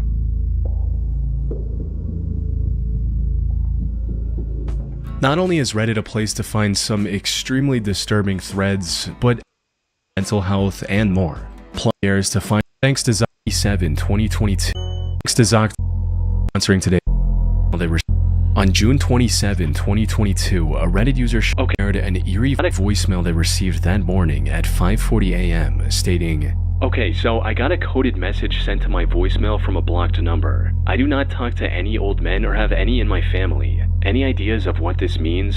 Please. I recently changed my phone number, but this is weird because where I bartend, we sell pizza. Do I listen to too much true crime, or is this weird?" This is the full minute-long voicemail OP received.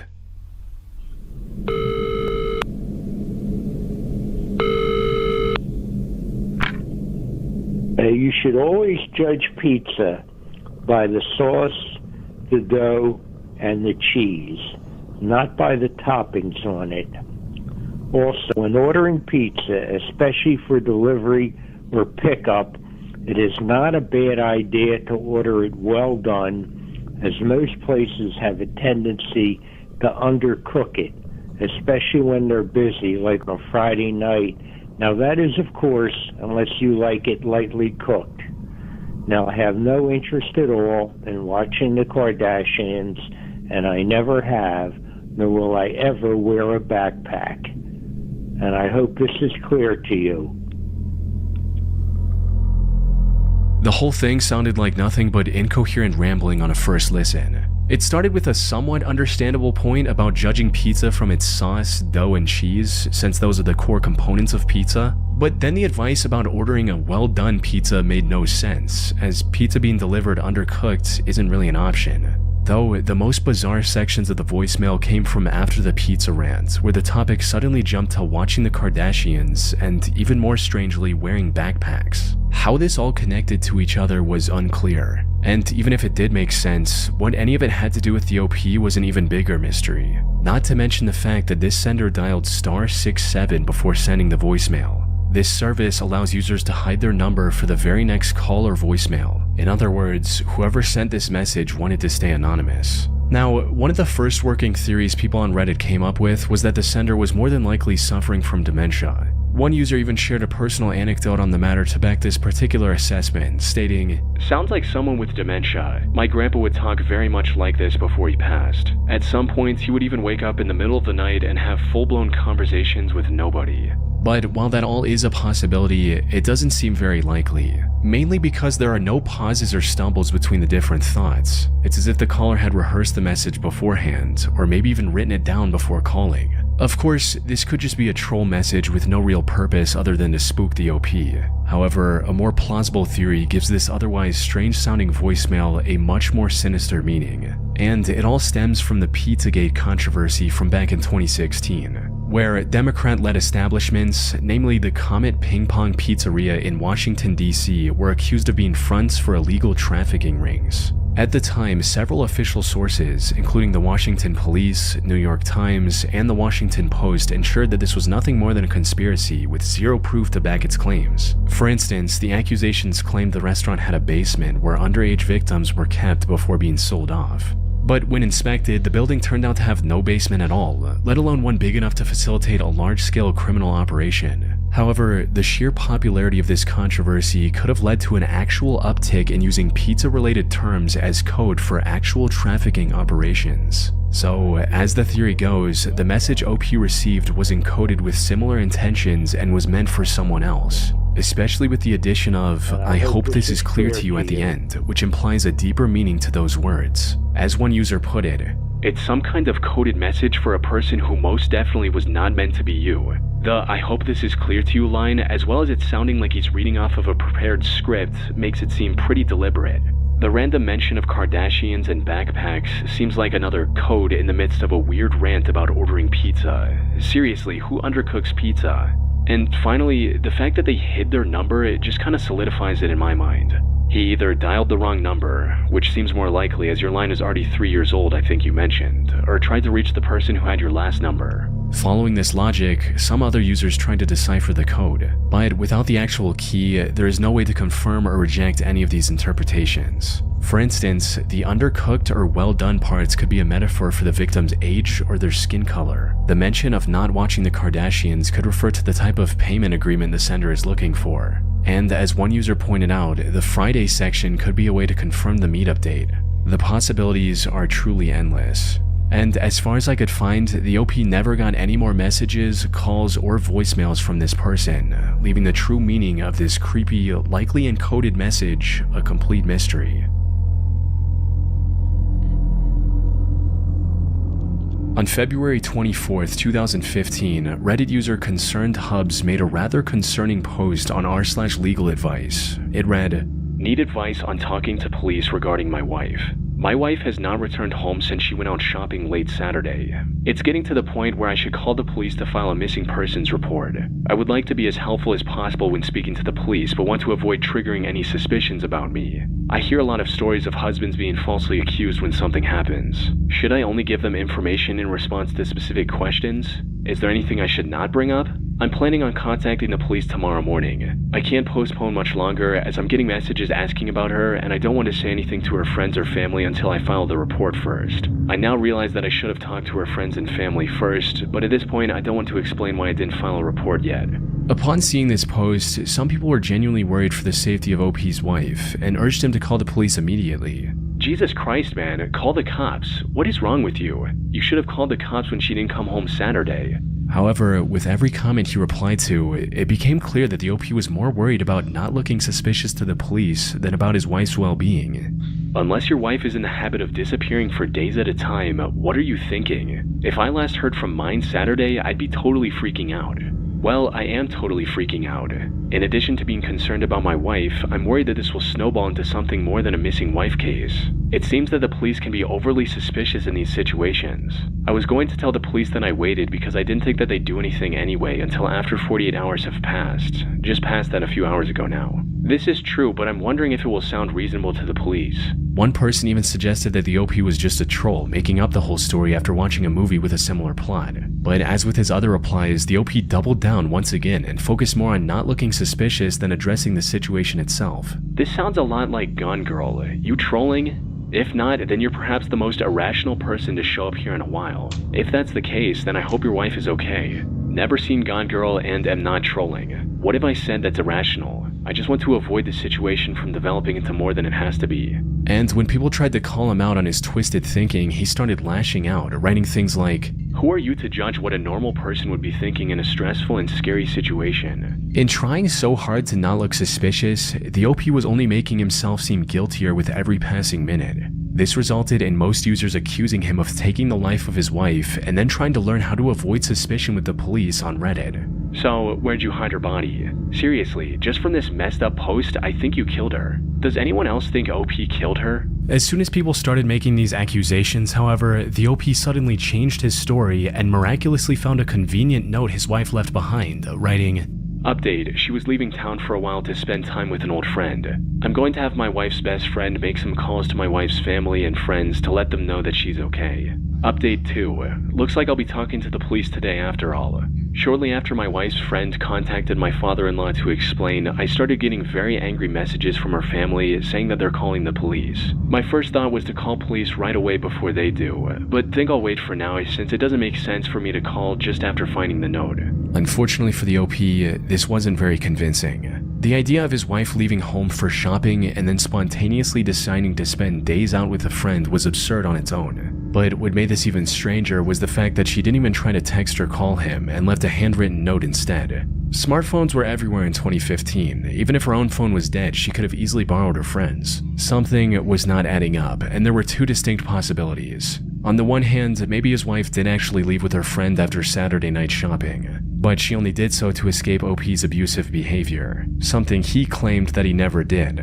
On the other hand, the accusations from Reddit users were true, and OP was just desperately looking for a way to cover up his tracks. This second possibility grew even stronger when someone found an Ask Reddit post OP made that same day asking whether notes from loved ones are usually typed or handwritten. Put simply, he was likely looking for the best way to forge the note he said was from his wife. This removed a lot of doubt people had about his guilt. The OP, however, stuck to his recounting of the events from here on, and even posted long-winded stories about family drama with his in-laws. And after arguing with people on Reddit for a full day, the OP disappeared from the website. His last comment promised an update that never arrived, leaving his story without a clear end.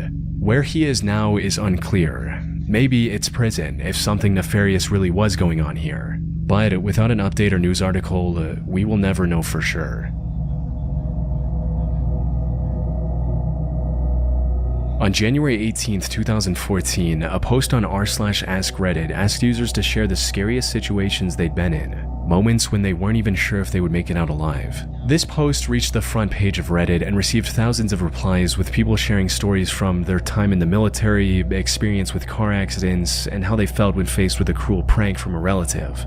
However, most of these stories paled in comparison to the disturbing account user SwiftJustice25 shared about their encounter with a creepy man in a foreign country. The comment read, "This post is very long, but I couldn't tell the whole story very well without it being this long.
Type shit.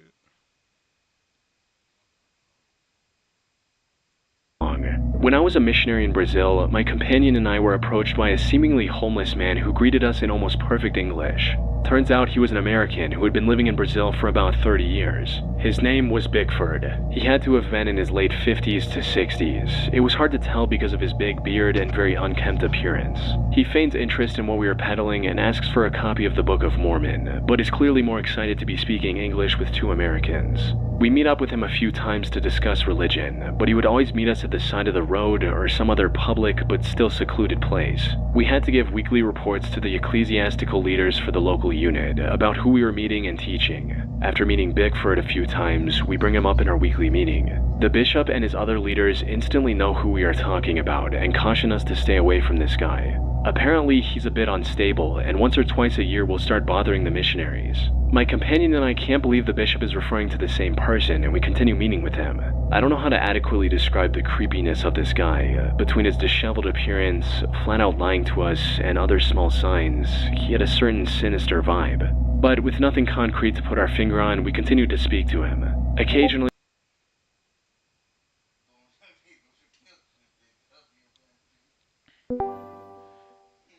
Yo, type shit. Hello. Hello. Hello. Yeah. Hello. What you doing, bro? Can you hear me? Yeah. Can you hear me What? good? How's my voice? How's my voice? It's good. How good? Um, I don't know. I can hear you. Okay. So did you create a server and you named it type shit? Yeah. Type shit, love. What you doing? What are you doing? Look at what I'm doing. Wait. Let me see it. Oh, let's go. I got my blanket and got my heater. Type shit. Hype shit. What is your profile picture? Why do you have OnlyFans linked in your thing? It's been like that from like 20 years, bro. Not 20 years, ever since I made the idea. I don't know. I just never Should I changed. I click don't use Discord. Yeah. Go ahead.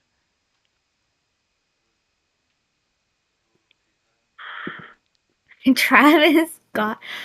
Is No. this your account? No. Is it? Did you make this account? What the I made it, hell? but like 3, 4 years ago, back in COVID or somewhere. I don't remember. Have you ever posted anything on it? Why would I post anything? Back in COVID, I used to be on Discord a lot, right? So just to, add something to my persona on Discord, I made OnlyFans of Travis Scott. Cause my name is still Travis Scott. It always has been. Type shit. Of all the things you could have put, you chose Travis Scott. only. You chose OnlyFans. Yeah, it's Gotcha. been like 3, 4 years though. It's been a long time. But of all the It was so turn on popular your camera. back in the day, bro. Turn on your camera. I can't. Okay, wait. Why? Wait, wait. Why can you not? What's wrong with your camera? Yo! I can't see you. Oh, hold on. Let me fix it, love. Hold on. Okay.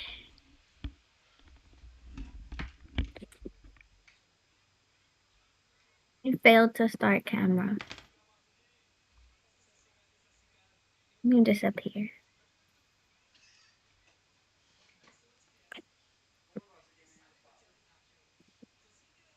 Go create a whole server.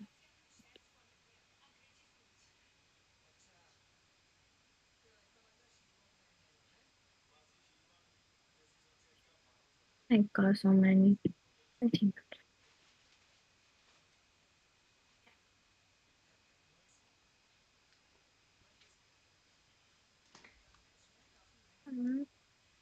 Okay.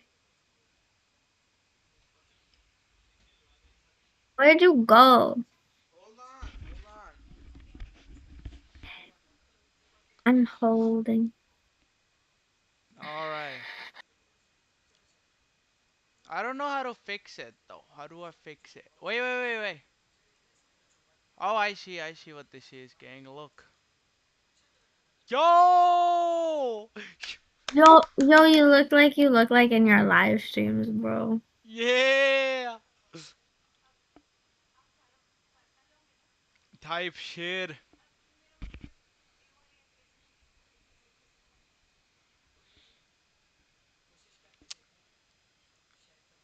Oh, why are you so far away? Because Why this is your is my face so laptop, far? this is my monitor. I'm looking at you in the monitor. But your face is so far away. Hello! Hello. You're so cute. Wait, look. Got my glasses.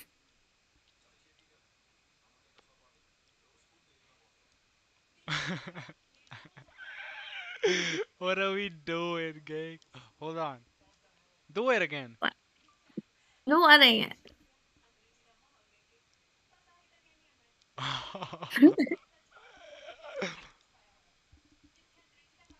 Was your brother there?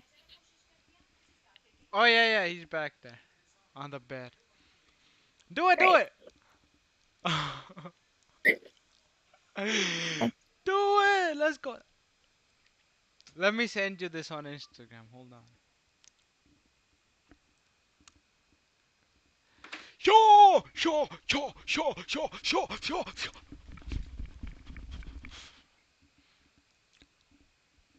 Ooh. Hello. You're so cute. You're so cute. I'm taking a screenshot. Oh, that wasn't a very good screenshot. You moved.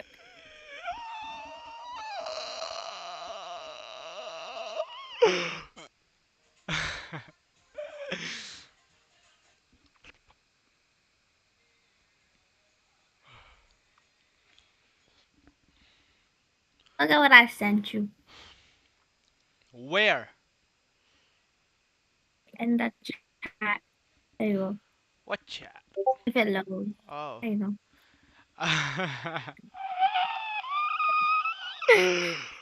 Oh, what the hell is that?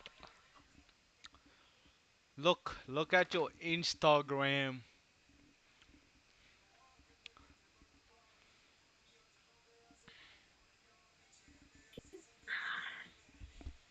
Look at that.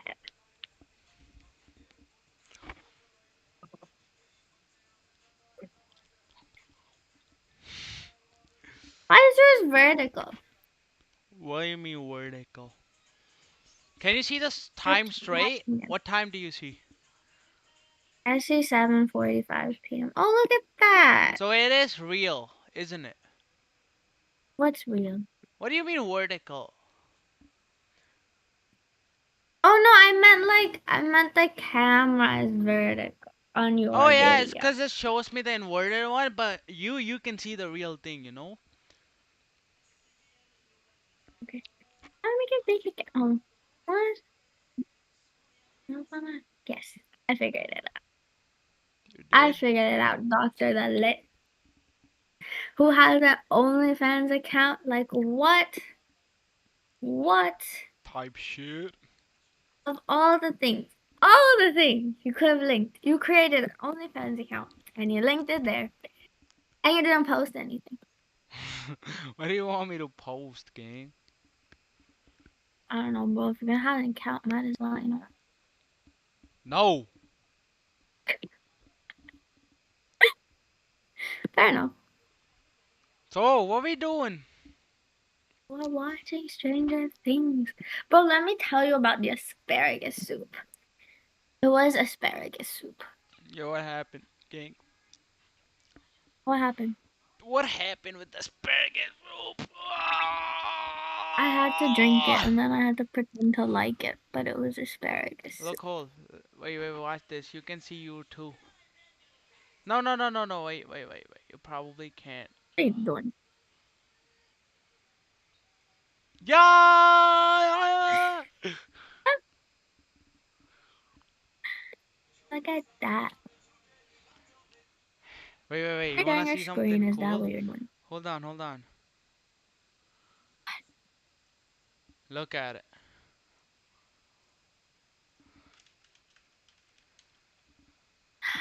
Wait, you can do that? How can you do that? What? Hey, look at it. Type shit. How do you do that? Can't tell you, bro. It takes skill. Look at it. Hold What do on. you mean? Wait, what? Here, look at it. There you go.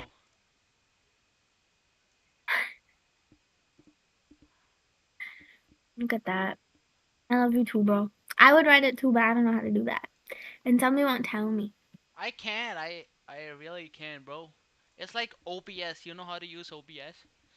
Hmm, no. It's the platform where you stream. You can stream from this app. You know? It just something. I don't know how to teach it, bro. But Got it. look. Oh.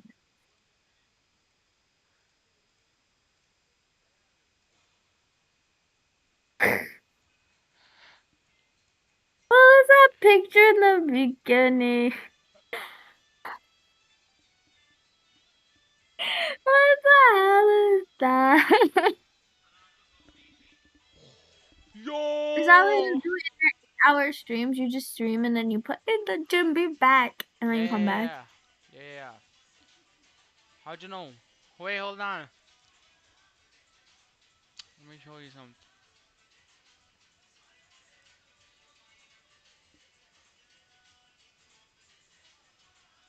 Uh,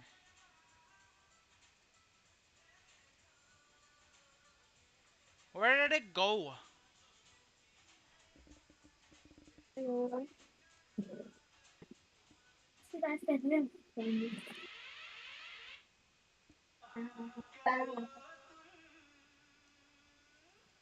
Look at it. It's me. Look at that. Oh yeah. Well, my brother came in and he left. Uh, He was bouncing on the bed before. aw. Look.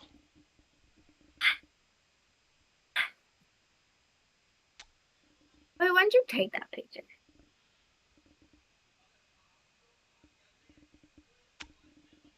Hakina is calling, bro. This man is. Take it up. Let me do He FaceTime. needs something. अबे FaceTime करो ऐसे बात नहीं करता मैं. FaceTime करो ऐसे बात नहीं हुई.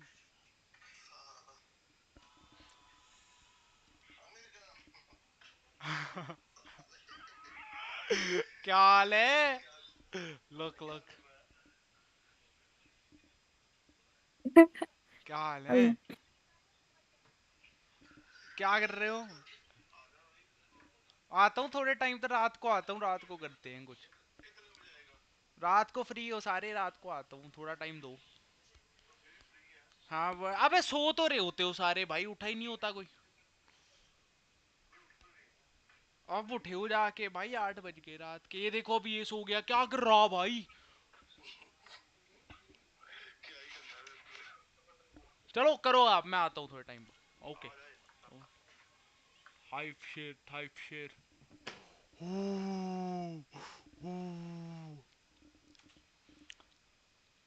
What happened? Nothing. I'm not watching you. Ah, okay. So what are we doing? What we doing? Are we watching it? I want to know what happened. Yes, me too. How do we No? watch? What do we do? Teleparty. Wait, give me a second. Or I can just stream it, you know? Let me see if I still got it.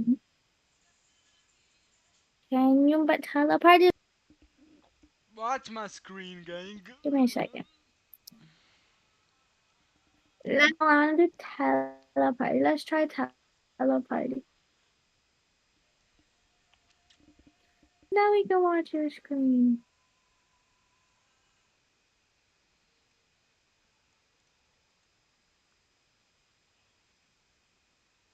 My wife and my roommate have.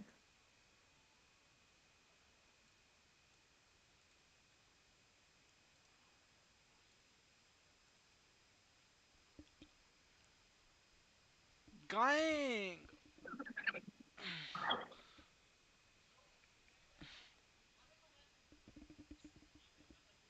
Table. Huh? What? Do you have teleparty? What is it? Alright, teleport. No, or I I've. can just stream it. I can just stream it. No, wait. Try this. Try this. Look at that link Where is it? in the chat. Oh, this one, huh? Join the party, it says. Oh, it says wrong Join the party. browser. Oh, wait. Should I try this in Chrome? Because it's a Chrome extension. Oh, is it? Okay. Wait, I got Chrome. Hold on. You got Chrome. I installed it. Now what?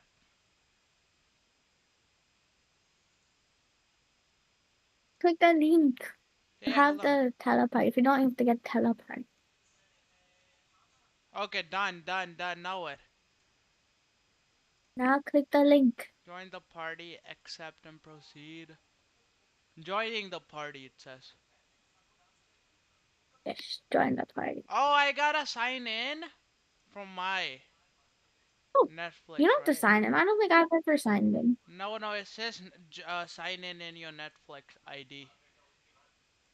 Oh yeah, that makes sense. You would have to sign in tonight. Hold on, let me quickly do that.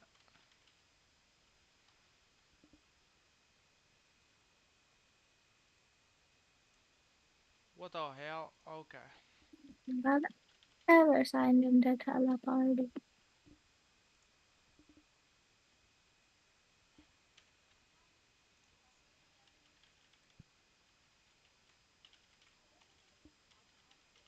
Oh no, it's not letting me do it.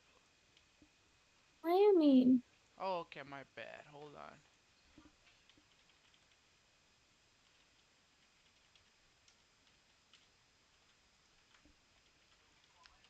Done. Now what? Now Oh yeah, click yeah, I the got it. link. Allow. Start a teleparty, it says. Okay, now I click your link. Oh, I think I am there. You see it? Yes, Has join your the robotic party. dog ever disobeyed I you? see an ad. People are watching ads.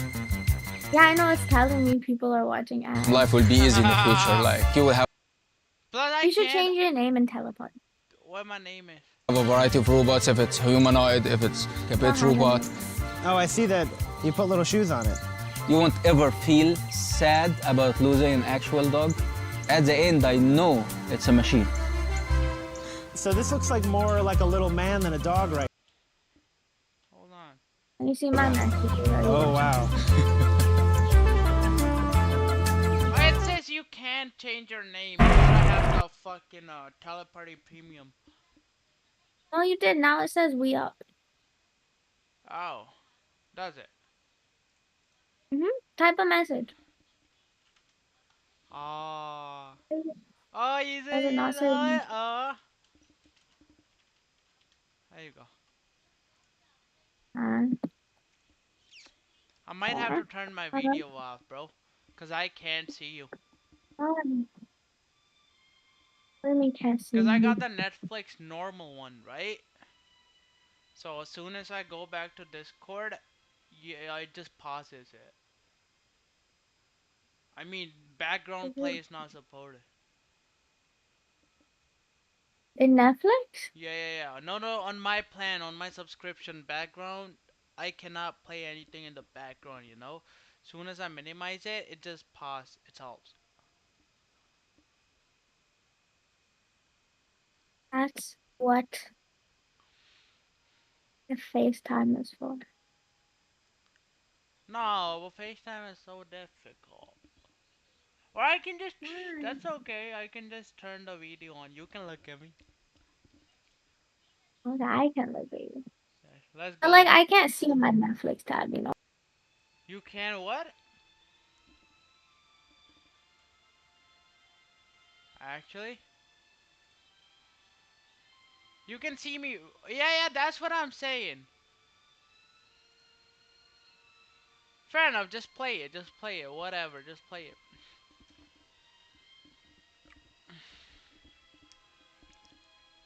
Make what bit?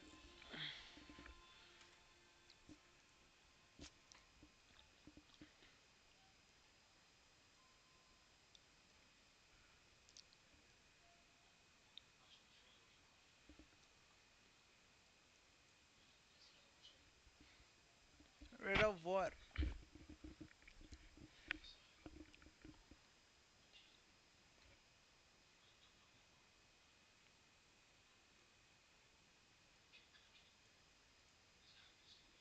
Play it? Yeah, let's go. Lock in, bro. Lock in now.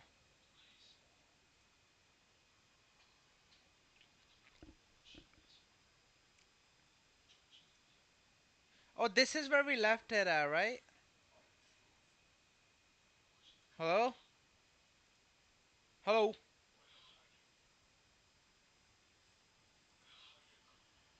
Yo, say something. Say something. Hello? Oh, your video froze. Just like you're stuck. Okay, now I can see. Okay, let's go. Lock in.